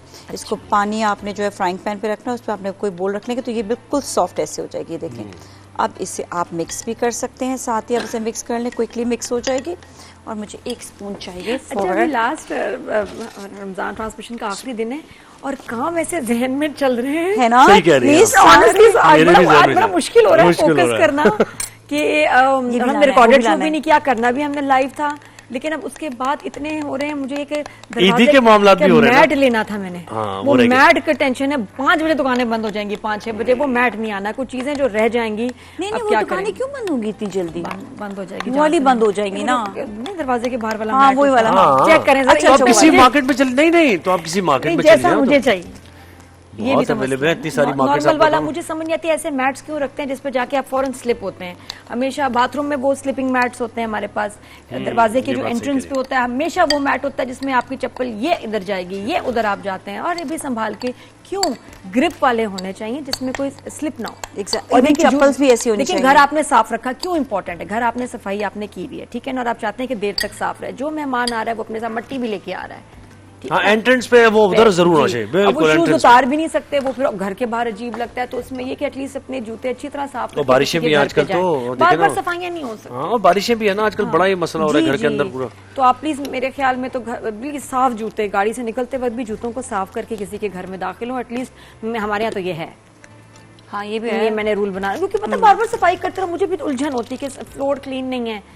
तो अच्छी बात तो आप समझ रहे हैं, तुम समझ रही हो, मैं बिल्कुल समझती हूँ। मैं ऐसे वाकई मैं एक बार ये कर चुका हूँ कि अगर बहुत ज्यादा किसी की चप्पल वो देखती हूँ तो मैं कहती हूँ वो ना सबसे बुरे इसमें होते हैं बच्चों के दोस्त, अफजान के फ्रेंड्स आते हैं ना, आए आराम से, ये पता चलता है कि ये मट्टी लेके आए, आंटी सॉरी वो जरा जूते गंदे थे। अरे ये क्या बात है, जूते गंदे थे तो घर में क्यों लाए तुमने, बाहर क्यों नहीं उतारे? सॉरी आंटी, चले गए। आंटी ये आप कैब सिखा रही है, ले लिया डब्बा, खा के रख के चले गए। लड़के ये लड़के बहुत क्यूट होते हैं, बहुत बदतमीज होते हैं, मुझे समझ नहीं थी, प्यारे भी मुझे बड़े लगते हैं जान के दोस्त, लेकिन तंग भी बड़ा करते हैं। लड़के ऐसे अच्छे लगते हैं वैसे। और वो कहते हैं आंटी आप बहुत क्यूट हैं, आप बहुत कूल हैं, बस खत्म। आंटी कूल है, केएफसी भी देते हैं, कूल भी हो, बस खत्म। नहीं हो तो खा लेते हैं जो उनका दिल करता है, हमारे बच्चे होते हैं हर वक्त खा के फिर डब्बा वहां छोड़ दिया। मैं उनको समझाती रहती हूँ, लड़के लड़के में थोड़ा फर्क होना चाहिए। नहीं आजकल के बच्चे नहीं, हमारे समाज में हमारे भाई या ये होते तो वो बड़े वो बैठे हुए हैं, भूख भी लग रही है, मुंह से कुछ नहीं कह रहे, चुप करके बैठे। लेकिन अब भी है कि अब थोड़े से एडवांस एंड फ्रेंडली, इसमें माओ का भी किरदार है कि माई भी फ्रेंडली हुई है, थोड़ी सी अपने बच्चों को उन्होंने फ्रेंडली किया है, वरना पहले एक वो स्ट्रिक्ट होता था ना, वो माहौल नहीं। मुझे बस मेरा ये एक रूल होता है, मैं कहती हूँ अजान बेटा सिर्फ घर में वो दोस्त आएंगे जो मुझे सलाम करेंगे। जो बच्चा तुम्हारा दोस्त मुझे सलाम नहीं करेगा ना, दोबारा इस घर में नहीं आएगा। बिल्कुल ये गलत बात है कि आए कमरे में चले गया। वो माशाल्लाह बच्चे आते हैं, उनको पता है कि इस चीज पे सख्ती है, देखिए तहजीब सिखाई ना, सलाम करते हैं और अच्छी तरह मिलके फिर उसके बाद अजान के आप रूम में जा सकते हैं। बिल्कुल ऐसे नहीं है, लेकिन ये कि बड़े प्यारे बच्चे। अच्छा, और मैं कान भी खींच देती हूँ, मैं डांट भी देती हूँ बच्चों को। तो ये लड़के इतने क्यूट है माशाल्लाह बच्चे। लड़कियों के साथ तो खैर बहुत ही प्यार से ख्याल से बात करते हैं, लेकिन जो बच्चे हैं ना उनको थोड़ा सा, हालांकि अब करते नहीं है लोग, बस हेलो हाय करके निकल गए। तो आई थिंक कि आपके दूसरे बच्चों को भी ना अच्छे कुछ आप बता दिया करें। अच्छा बल्कि ये तोड़ दिया आपने, क्या किया? नहीं तोड़ा नहीं है, सॉरी। अच्छा ये वो जब खुलता है इस तरह से। अच्छा अक्सर होता है कि ना क्या बात हो रही है, नादिया कंबाइंड फैमिलीज होती है ना जहाँ पर, वहाँ पर एक चीज मैंने देखी है कि किसी के जिस तरह घर वाला कोई आ रहा है, मदर आ रही है, अगर उनकी जो बहू है घर की, तो वो अक्सर जो है ना वो सीधा उनके रूम में चले गए। ये नहीं होना चाहिए। मैं कहती हूँ आप पहले सब, क्योंकि अब जब कंबाइंड फैमिली एक साथ रह रही है, सबको सलाम करते हुए आपने जाना। अरे बहुत अच्छी बात, बिल्कुल ऐसी। मैं हम जब छोटे थे, यकीन करें, ये बहुत बुरा दोस्तों से मिलने जा रहे हैं, बिल्कुल ज़ुहैब, मेरा तो क्या होता था सीधा मम्मी डैडी के पास, और मेरी इतनी दोस्ती होती थी दोस्तों से ज्यादा उनके पेरेंट्स हैं, उनकी नानी दादी खास तौर पे, मुझे इतना मजा आता था उनसे बातें करके। और मैं मशहूर थी उसमें कि सब उनके पेरेंट्स कहते थे कि अगर नहीं ना दिया आएगी जरूर। और वो क्या था, क्योंकि इज्जत देनी, टाइम देनी। इतनी दफा घंटा बैठे हुए ना, दोस्तों को पता ही नहीं कि हम आए हुए। और लड़कों से कोई मशवरा है मेरा कि जो लड़की आपको पसंद हो और उसमें कोई बुराई नहीं है, तो उसकी मामा से जो है ना आप अच्छे ताल्लुकात बनाएं, डिसेंट तरीके से उनको एहतराम से सलाम करें और सारी चीजें करें। ये बहुत काम आएगी ये चीज। और उनको जानने मामा आपका केस लड़ रही होंगी। अच्छा मैंने पाइनएप्पल और क्रीम मिक्स करके उसमें शुगर मिक्स करके ना से सेटिंग करें, अब इसमें ऐड कर दिया। और थोड़ा सा हम चॉकलेट इसलिए ऊपर ऐड कर रहे हैं ताकि पता चले कि ये कुछ चॉकलेट से ही बनी हुई चीज़ है जो अंदर ऐड ऑन होगी। चॉकलेट से ही बनी हुई चीज व्हाइट के है, अंदर सबूत ऐसे जा रहे हैं ना ये चॉकलेट का, है ना, तो वो वही चीज जो है ना वो नजर जब आती है ना तो वो खूबसूरत बहुत लगती ही है मजे का। अफ्तारी पे हम ये जरूर यहाँ ट्राई करेंगे, आप भी अपने घर में बनाएं, ईद पे बना सकते हैं। और नाजिया बहुत आपको ईद मुबारक। आपको भी ईद मुबारक। और मुझे बहुत अच्छा लगा पूरा टाइम सबका पूरे बहुत अच्छा लगा हमारा ये रमजान स्पेशली मैं रॉबिन भाई का बहुत थैंक्स कहूंगी कि जिन्होंने पूरा यहाँ पर जो है ना एहतमाम मेरे साथ जो पूरी सेटिंग चीजें सब करना भी बिहाइंड द सीन काम जो होता था ना वो आई एम रियली थैंकफुल। बड़ी खामोशी इसके से अलावा करते थे। हाँ बहुत खामोशी से क्योंकि सामने शोर होता था, यहाँ पर हम काम कर रहे होते थे तो बड़ा जो है ना वो एक रहता था कि कोई मुश्किल ना हो। और बाकी है कि हमारे शैलीन का मैं बहुत थैंक्स कहूंगी, बहुत सब पूरी टीम का थैंक्स, बिहाइंड द सीन जितने भी इस वक्त लोग हैं सबका बहुत बहुत थैंक्स। आप दोनों का बहुत बहुत शुक्रिया, नेहा का शुक्रिया। नेहा मेरे साथ रहती थी। बहुत अच्छा लगा तो नाजिया मलिक के साथ, सर्टिफाइड शेफ के साथ हमारा पकवान का सेगमेंट। अब हम एक ऐसे अहम टॉपिक पर बात करने जा रहे हैं कि जिसके जरिए तकदीरें बदल सकती हैं। आप देखिए, तालीम और सेहत दो ऐसे महकमे हैं, और ख़ास तौर पे अगर तालीम की बात की जाए तो पहली प्रायोरिटी जो भी डेवलप्ड कंट्रीज़ हैं वहाँ पहली प्रायोरिटी तालीम है। तालीम मुफ्त है, तालीम आम है, बराबरी की बुनियाद पर तालीम है, और उन्हीं मुआशरों ने उन्हीं मुल्कों की मईशतों ने फ्लरिश किया है, वो स्टेबल हुई हैं जिन्होंने अपने बच्चों को आने वाले मुस्तकबिल को अच्छी तालीम दी है। अब अनफॉर्चुनेट थोड़ी सी बात यह है कि जो अंडर डेवलप्ड कंट्रीज़ हैं और जो भी डेवलपिंग नेशंस हैं वहाँ पर बजट की वजह से और बहुत से ऐसे मामलात होते हैं कि जिसकी वजह से हुकूमतें तालीम और सेहत पे उतना इन्वेस्ट नहीं कर सकती।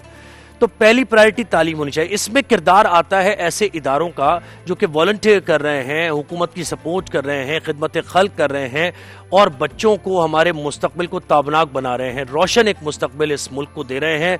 और उन्हीं में से एक इदारा है TCF का इदारा, जो कि 1995 में कायम किया गया। और ये इदारा अंडर प्रिविलेज जो बच्चे हैं और लेस प्रिविलेज जो बच्चे हैं, जो तबकात हैं, ख़ासतौर पे आपने देखा कि शहरों में तो हमने देखा कि लोग मतलब फैमिली को चला ही लेते हैं, जॉब्स कर रहे होते हैं, खातून भी जॉब कर रही हैं और उनके हस्बैंड भी जॉब कर रहे हैं और अपने बच्चों को तालीम दे रहे हैं। लेकिन अगर आप फिर गांव देहात में भी आ जाएं या छोटे शहरों में भी आ जाएं तो यहाँ पर ज़रा ये कम रुझान है इस तरफ, क्योंकि लिवलीहुड ही ज़रा मुश्किल हो जाता है। आटा दाल और उसकी अरेंजमेंट करना, जो महीने का खर्चा होता है वो करना मुश्किल हो जाता है। तो ये इदारे बहुत ज़बरदस्त काम करें। TCF फाउंडेशन से हमें ज्वाइन किया है राबिया तबस्सुम साहिबा ने, जो कि सीनियर रिलेशनशिप मैनेजर हैं। राबिया साहिबा अस्सलाम वालेकुम, कैसी हैं आप? बहुत शुक्रिया यहाँ पे बुलाने के लिए। बेहतर है, थैंक यू वेरी मच। आप आई, बेहतरीन आप काम कर रही हैं। और किस तरीके से कंट्रीब्यूट कर रहा है इस सोसाइटी की तरफ TCF आपका इदारा? कब कायम हुआ मैंने बता दिया, लेकिन क्या क्या अभी तक अचीवमेंट्स रही हैं, क्या मिशन है, क्या गोल है आपका, ज़रा इस इदारे से मुताल्लिक़ बताइए। आपने जैसे बताया अभी कि TCF 1995 में चंद दोस्त थे जो मिलके बैठे और उन्होंने कहा कि मुल्क के हालात ख़राब हैं लेकिन हम क्या कर रहे हैं इसके लिए। तो ये आम लोग थे जिन्होंने मिलके सोचा कि कुछ बेहतरी करें और ऐसी चीज़ करें जिससे फ्यूचर जो है वो बेहतर हो सके। दे स्टार्टेड विद 5 स्कूल्स जिसमें 800 बच्चे तालीम हासिल कर रहे थे। अब और ये कहाँ पर था? कराची में थे। कराची में थे, जब 500 स्कूल जो थे। और अब 30 साल बाद हमारे 2261 स्कूल हैं जो मुल्क भर में हैं, जिसमें 3 लाख से ज़्यादा बच्चे जो हैं वो अच्छी मेयारी तालीम हासिल कर रहे हैं।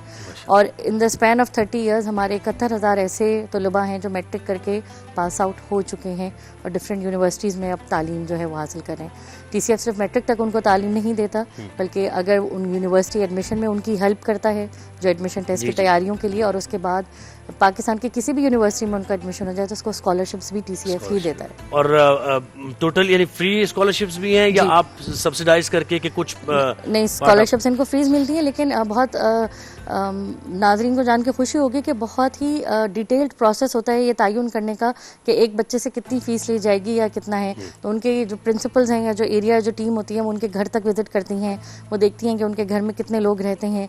जो ज़कात का प्रोसेस है, TCF एजुकेशन पे आप ज़कात दे सकते हैं और बहुत से लोगों को ये नहीं मालूम है। और मेरे ख्याल से तो एजुकेशन पे ही ज़्यादा ज़कात देनी चाहिए, क्योंकि आप एक फैमिली को, एक शख्स को उस जगह से ही निकाल देंगे कि वो अगले कुछ सालों में ज़कात देगा नहीं, बल्कि ज़कात लेगा नहीं बल्कि ज़कात देगा इंशाल्लाह। तो वो बहुत थोरो प्रोसेस होता है जिसमें चेक किया जाता है कि एक फैमिली से अगर उसके 4 बच्चे स्कूल जा रहे हैं तो उनकी कितनी फ़ीस लेनी है।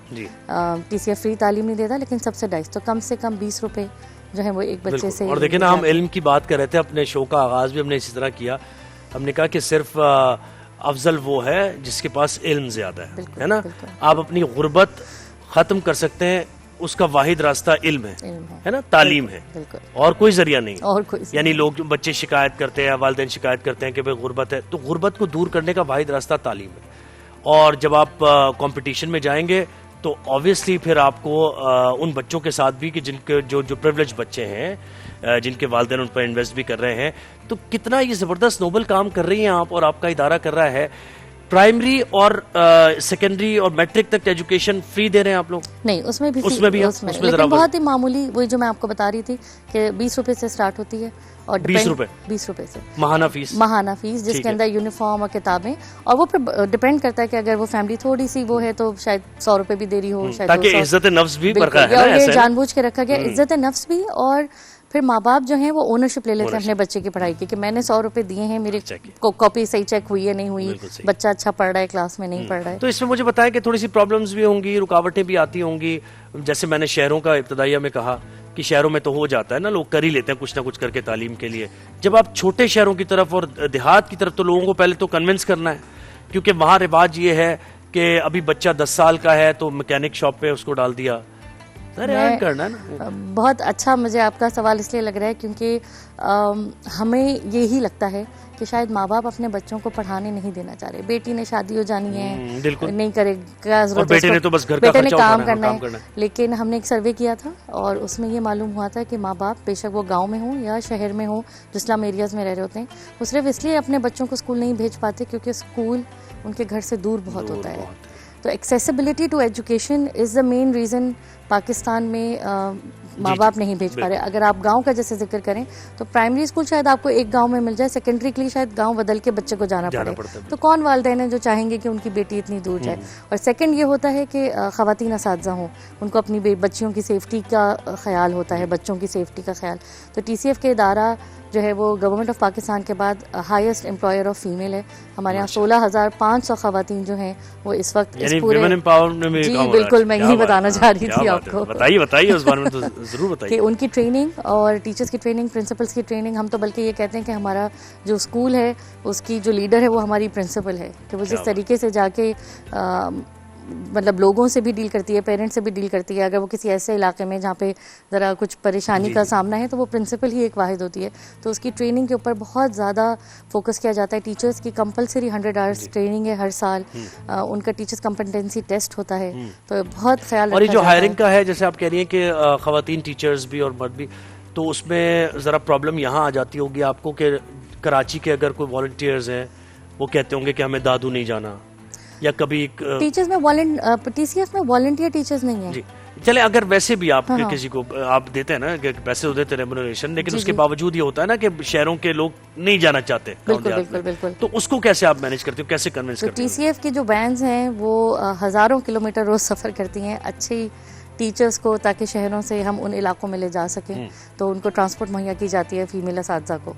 अच्छा, यानी आउटबैक होता है, या फिर कुछ ऐसे भी टीचर्स हैं वहीं सेटल हो जाते हैं? नहीं, वो वहीं पे रह रहे होते हैं, उसी करीब में हमें मिल जाते हैं। अच्छा, मिल जाते हैं, मैं ये जानना चाह रहा था। और इस वक्त जो 2,500 से 3,000 असातिज़ा तो वही जो हमारी TCF एलुमनाइज हैं, जो हमारे स्कूल से पास आउट होके और पढ़ाई करके वो वापस अपने ही स्कूलों में आके पढ़ा रही हैं। क्या बात है, माशाल्लाह। और लाहौर, इस्लामाबाद, कराची, जितने बड़े शहर हैं, इसके अलावा आप मुझे बताइए कि कहाँ ऑपरेट कर हमारे पूरे मुल्क में फैले हुए हैं। बलोचिस्तान में भी हमारे स्कूल हैं, खैर में हमारे बहुत सारे स्कूल्स हैं, KPK में, आज़ाद जम्मू कश्मीर में हमारे स्कूल हैं, तो महासेरा वगैरह के पास इर्द गिर्द। तो तमाम प्रोविंसेस में हमारा लैंडस्केप जो है वो फैला हुआ है माशाल्लाह। जनूबी पंजाब में जी बिल्कुल खास तौर पे। और देखिए, बलोचिस्तान की आपने बात की है तो वैसे ही वो डिप्राइव सूबा है जी, बिल्कुल। फिर वहाँ पर ऑपरेट करना और रेजिस्टेंस भी आ जाती होगी, अमन-ओ-मान की सूरत हाल कभी कभार इस तरह की हो जाती है, तो वो फिर आप क्या गवर्नमेंट के साथ? जी, हमारी गवर्नमेंट के हमने पंजाब में भी काफ़ी गवर्नमेंट स्कूल्स हैं जो अडॉप्ट किए हैं, और सिंध के अंदर भी माशाल्लाह ये सिलसिला शुरू हो गया है कि हमें बहुत सारी ज़मीनें भी दी जा रही हैं जहाँ पे हम स्कूल्स बनाएं। और जहाँ तक सिक्योरिटी का है तो TCF की अपनी भी एरिया टीम्स होती हैं, हम लोग उसी जगह स्कूल बनाते हैं जहाँ हमें मालूम हो कि हम ऑपरेशंस और अच्छी टीचर जो है वो मुहैया कर सकते हैं। तो एक पूरा सर्वे किया जाता है कि ओके इस इलाके में क्या स्कूल बन भी सकता है, क्या यहाँ बच्चे आएंगे, क्या यहाँ टीचर्स को पहुंचाना आसान होगा, क्या सेफ्टी हम मद्देनजर रख सकते हैं बच्चों की या नहीं। तो वो पूरा एक प्रोसेस है जिसके गुजरने के बाद फिर जो है वो स्कूल और बनाया वैसे जाता देखें, है। वैसे तो तालीमी निज़ाम बड़ा आउटडेटेड सा हमारा है, तो आप कौन से मॉडर्न मेथड्स और ये जैसे ट्रेनिंग्स वगैरह की दुनिया भर में, क्योंकि अक्सर ये होता है हम अपने शो पर भी बहुत बात करते रहते हैं, राइजिंग शाइन हमारा मॉर्निंग शो है उस पर हम बात करते रहते हैं कि भाई देखें जब आप लोगों को इस गरज से लोग तालीम भी हासिल करते हैं कि चलें घर का कोई फ़र्द बाहर जाकर कमाएगा और फिर फैमिली की सपोर्ट करेगा, उसमें प्रॉब्लम ये होती है कि बच्चे तैयार नहीं होते बाहर, क्योंकि तमाम ज़ाहिर साइंस और टेक्नोलॉजी और सारी चीज़ें यहाँ हमारे बच्चे रह जाते हैं। तो इस पर क्या खास फोकस है TCF का? TCF के जितने भी स्कूल हैं, चाहे वो आप थर का स्कूल ले लें, बलूचिस्तान का ले लें, किसी भी लेस प्रिविलेज एरिया, आप लोअर पंजाब की बात कर रहे थे, तमाम प्राइमरी स्कूलों में आपको लाइब्रेरी और ऑडियो विजुअल रूम्स मिलेगा जहाँ पे बच्चों को, और जो हमारे सेकेंडरी सेक्शंस होते हैं वहाँ पे केमिस्ट्री और बायोलॉजी फिजिक्स लैब के साथ साथ 6th onwards digital literacy programme जो है वो मुतारिफ कराया हुआ है। हर बच्चे के पास एक टैबलेट होता है जिसके ऊपर वो स्क्रैच कोडिंग और प्रोग्रामिंग सीख रहा है। तो मैं बहुत हैरान हुई थी जब मुझे ये पता चला था खुद, क्योंकि मेरे बच्चे जिस स्कूल में जा रहे हैं वहाँ पे अभी भी टैबलेट के ऊपर स्क्रैच कोडिंग और प्रोग्रामिंग नहीं है, लेकिन आप थर के भी स्कूल में चले जाएंगे और आप किसी उस एरिया में भी, तो वहाँ पे बच्चे और AI को भी अभी आप कर रहे हैं? जी बिल्कुल बिल्कुल ऐसा ही है। और इससे ज़्यादा मुझे ये लगता है कि हम क्योंकि ये जिन इलाकों में हैं वहाँ पे आपको पता है कहीं पे इंटरनेट के भी मसाइल होंगे और बच्चों को इतना मोबाइल और उसका नहीं भी हो, शायद अब तो शायद फिर भी हो गया हो, लेकिन नहीं, बच्चों को एक पुरवकार, एक बाशऊर शहरी बनाया जा रहा है। हम कहते हैं एजेंट्स ऑफ पॉजिटिव चेंज, कि अगर वो कोई काम कर रहे हैं तो वो पहले सोचें, मुस्बत सोच हो उनके पास, और वो ये फैसला बहुत अच्छे से कर सके कि मैं एक अच्छा शहरी कैसे बन कर सकता हूँ। उनका हर अमल जो है वो इस बात की अक्कासी कर रहा हो कि उनको मालूम है कि एक बेहतर शहरी। ये बहुत अच्छी आपने बात की है। तालीम तो देखे सभी इदारे दे रहे हैं, बड़ी बड़ी यानी हैवी अमाउंट्स लेके दे रहे हैं, लेकिन तरबियत नहीं हो पा रही। जी बिल्कुल, तो तरबियत पर फोकस खास जी बहुत ज़्यादा फोकस है। और जो हमारे बड़े शहर हैं वहाँ पे मैं नाजरीन को कहना चाहूँगी कि हमारा साथ दें। हमारा वॉलंटियर प्रोग्राम होता है रहबर, जिसके अंदर क्लास 8 के बच्चों को 6 सैटरडेज के लिए आपने आके सिर्फ उनका रहबर बनना है, उनका मेंटर बनना है, उनका गाइड बनना है, जो तरबियत के ऊपर ही है, जो इस बात के ऊपर है कि आप ग्रैटिट्यूड क्या है, short term goal, long term goals क्या होते हैं, और किस तरह जिंदगी गुजारना है, सोच से तकदीर का एक पूरा साइकिल है कि उसको कैसे गुजारना। मुझे बताएं कि राब्ता नंबर्स आपके क्या हैं, कहाँ, जैसे जो वालिदैन अभी देख रहे हैं तो उनके लिए आसानी के साथ ये वेबसाइट है कोई या फिर कोई ऐप डाउनलोड करना? बिल्कुल हमारी वेबसाइट है, आप लोग वेबसाइट के ऊपर जाइए, आपको सारी डिटेल्स वहाँ पे मिल जाएंगी, बैंक की डिटेल्स भी मिल जाएंगी। अगर आप कोई वॉलंटियर प्रोग्राम ज्वाइन करना चाह रहे हैं, आगे समर्स आ रहे हैं, बच्चों जो हमारे जो बच्चे जो यूनिवर्सिटी गोइंग और स्कूल के हैं उनके लिए वॉलंटियर प्रोग्राम्स हैं, समर कैंप ज्वाइन कर सकते हैं, बागमान का समर इंटर्नशिप प्रोग्राम, और स्कूल्स की लोकेशन सब मौजूद है? जी बिल्कुल सब कुछ मौजूद है वहाँ पे। सही है। अच्छा, एक सबसे बड़ा सवाल ये है कि ये फंड्स कहाँ से जनरेट होते हैं, क्योंकि देखिए इसके लिए फंड्स तो चाहिए। जी बिल्कुल। तो और पाकिस्तानी हमने देखा कि इससे पीछे भी नहीं है। बिल्कुल। खिदमत खल्क की जब बात आती है तो जरा उसके बारे में बताइए। आपने जब ये पाकिस्तानी वाली बात करी कि वाकई में हमारी आवाम जो है वो बढ़ चढ़ के सदका देने में, खैरात देने में, उसके अलावा भी चैरिटी देने में बहुत आगे है, लेकिन क्या वजह है कि हमारी मुल्क तरक्की के बजाय पसमानदगी की तरफ जा रहा है। तो शायद वक्त आ गया है कि हम कंजम्पटिव चैरिटीज़ के बजाय ट्रांसफॉर्मेटिव चैरिटीज़ की तरफ जाएं। हम अपने ज़कात का बेहतर मसारिफ ढूंढें कि हम कहाँ देंगे कि वाकई में पाकिस्तान की बेहतरी होगी, लोगों की ज़िंदगियाँ बदलेंगी। डोनेशंस आप जैसे मेरे जैसे लोग ही देते हैं, इदारे हैं जो देते हैं, और लेकिन मैं आपको बताऊं it is the citizens foundation. ये सिटीजन्स की, वो चल भी रही है स्क्रीन पर डिटेल्स। जी बिल्कुल बिल्कुल डिटेल्स चल रही होंगी। तो सिटीजन्स फाउंडेशन जो है वो सिटीजन्स का है। इस वक्त 3 लाख से ज़्यादा बच्चे हमारे स्कूल में पढ़ रहे हैं, लेकिन 2.5 करोड़ बच्चा ऐसा है पाकिस्तान में जो स्कूल नहीं जा रहा, जो 5 साल के 15 साल तक की उम्र का है। तो हम क्राइसिस मोड में हैं, एजुकेशनल क्राइसिस है। और जब भी क्राइसिस आया है पाकिस्तान में, चाहे वो फ्लड क्राइसिस हो, चाहे वो कोविड क्राइसिस हो, चाहे वो अर्थक्वेक क्राइसिस हो, तो हमारी आवाम जो है वो मिलकर क्राइसिस का हल निकालती है और सब मिलके करते हैं। तो मैं अपनी आवाम को, अपने बहन भाइयों को इस वक्त दावत दूंगी कि आइए, ये क्राइसिस है, उसी तरह बढ़ चढ़ के, जैसे नहीं हम लोग जगह पे हर जगह बैठ के मिल के करते हैं, क्यों ना मिल के इसका कार्य और कैसे सब मिलकर और हम विद इन मंथ्स हम सब कुछ सही कर देते हैं। ये तालीम की जो है ना एजुकेशन इमरजेंसी की कैफियत है, बिल्कुल सही आपने कहा। ये तो हमारे साथ ही हैं राबिया तबस्सुम साहिबा। एक ब्रेक हमने लेना है, ब्रेक के बाद जी अच्छा इजाजत लेना है। रवि साहब बहुत शुक्रिया, आपने हमें वक्त दिया और TCF को यकीनन लोग मदद करेंगे। बस मुझे जाते जाते ही बता दीजिए कि कौन से ऐसे लम्हात आए कि जहां आप भी शौक हो गई कि इस मुल्क में इतना टैलेंट है और वो जाया हो रहा है। होता है ना कभी कभार, आप कहते हैं कि ये हीरे हैं हमारे पास। जी बिल्कुल ऐसा ही है। मैं अभी यही बता रही थी कि रिसेंटली हमारी औरंगी टाउन की एक बच्ची जिसने औरंगी टाउन के TCF के स्कूल से पढ़ा है, उसका हार्वर्ड में एडमिशन हो गया है। तो और इस तरह के और बहुत से हैं। गुलाम इसाक खान में इस वक्त करंटली हमारे 42 बच्चे जो हैं वो तालीम हासिल कर रहे हैं स्कॉलरशिप पे। तो हमारे यहाँ टैलेंट की कमी नहीं है, हमारे यहाँ सिर्फ उनको रास्ता देना और उनका हाथ पकड़ के उनको आगे तक पहुंचाना है। बिल्कुल चैनलाइज। बहुत शुक्रिया, आपने हमें वक्त दिया, यहाँ पर आई और बेहतरीन। हमारी दुआ यही है कि TCF ऐसे ही काम करता रहे तालीम के लिए और रोशन मुस्तकबिल के लिए। और आखिरी रोजा, और इस वक्त जहन में जो है ना, इस वक्त सिर्फ चल रहे हैं काम, सफाइयाँ जी, मैनेजमेंट, ईदी, कड़क नोट जो कि नहीं मिल रहे हैं, और ये कि कपड़े, इस्त्री, और हम यहाँ बैठे। बड़ी मुश्किल से नए नोट मैंने अरेंज किया, पता है आपको? हाँ? बड़ी मुश्किल से अरेंज किया मैंने कड़क नोट। हाँ, कड़क नोट। आप मेरा नहीं बिलीव करेंगे कि मुझे किसने लोन दिया है कड़क नोट। किसने? बिल्कुल, जो हमें कॉफी बना के देते ना साहिल, मुझे उसने लोन दिया। लोन इस तरह, मैंने कहा मेरे पास पुराने नोट है। साहिल तुमने ऐसे ही सोच रही, तो साहिल इतनी जबरदस्त हमारे बैरिस्टा है, मैं तो कहती हूँ जो कॉफी बनाते हैं, साहिल ने कहा आप ही मेरे पास है कड़क नोट। क्या देखे, मुझे नहीं बताया साहिल तुमने, हैं? जब ज़ोहैब भाई पूछ रहे थे तुमने कहा नहीं है मेरे पास। तो वो थैंक यू सो मच साहिल। और माशाल्लाह भी हमारे यहाँ ईदी देने का सिलसिला चल रहा था। ब्रेक्स में हम इसलिए ऐसे ईदी अकाउंटेंट भी बने हुए हमारे साहिल। आपका काम हो गया, अभी मेरे अकाउंट्स मैनेज करेंगे। तो ये आपके जहन में, आपके घर में भी यही इस वक्त चल रहा होगा, लास्ट मिनट की कोई चीज नहीं। वो कीनू से पूछा क्या चाहिए, तो इस दफा ईद पे क्या पहनना है। वैसे तो ज़ोहैब अंकल ने जबरदस्त उसको प्यारे मुस्तफा जैसे कपड़े ला के दिए। मैंने उससे कल पूछा तो उसने कहा मैंने लेनी है कैप। कैप का मसला नहीं, जितना उस कैप तक पहुंचना एक मसला था। जी हाँ, मतलब कौन डॉल्मिन मॉल जाता है चांद रात के पास। हम गए रात के कोई 12-1 बजे, मैं और फैसल, और वो कैप आ गई, अल्लाह का शुक्र। आगे उसी कलर की आ गई जो चाहिए। जी, जो उनको चाहिए थी मनपसंद कैप, वो मिल गई और वो कैप आ गई। बाकी अजान का ये कि मैं कपड़े लेके आई, उसने कहा कि नहीं मैंने दोस्तों के साथ मैच करके ब्लू पहनना है। फिर वो 3 दिन पहले की ये बात है। फिर उसको मैंने बैग दिया, मैंने कहा बेटा चेंज करा लेना। वो बैग 3 दिन में 12 दोस्तों के घर गया है और वो कपड़े चेंज नहीं हुए। अब मुझे कुछ पता चला है, ताजा खबर है कि अब जो है ना चेंज हो गया है। जानने का फाइनली मामा मैंने ले लिया है माशाल्लाह। बाकी जो बच्चे बाहर हैं उनकी फिक्र है। अलीजे मैं क्या कर रही हो बेटा? काम, कोई छुट्टी नहीं। और हानी भी काम ही कर रहा है, पढ़ रहे हैं माशाल्लाह बच्चे। तो जो बाहर है उनकी ईद वैसे बहुत सैड होती है। और ये जो हमारे साथ गेस्ट हैं इनके भी बड़े काम हैं आज, लेकिन वो काम छोड़ के आई हैं माशाल्लाह। बिल्कुल, मैंने कहा जरा माहौल बनाए, फिर आराम से जरा बात करें। बीनिश परवेज हमारे साथ, उनको आप देखते रहते हैं तमाम चैनल्स में जहां बात होती है फैशन की, मेकअप की, स्टाइलिंग की। Beenish is always there. अस्सलाम वालेकुम, कैसी हो? अस्सलाम, बिल्कुल ठीक ठाक।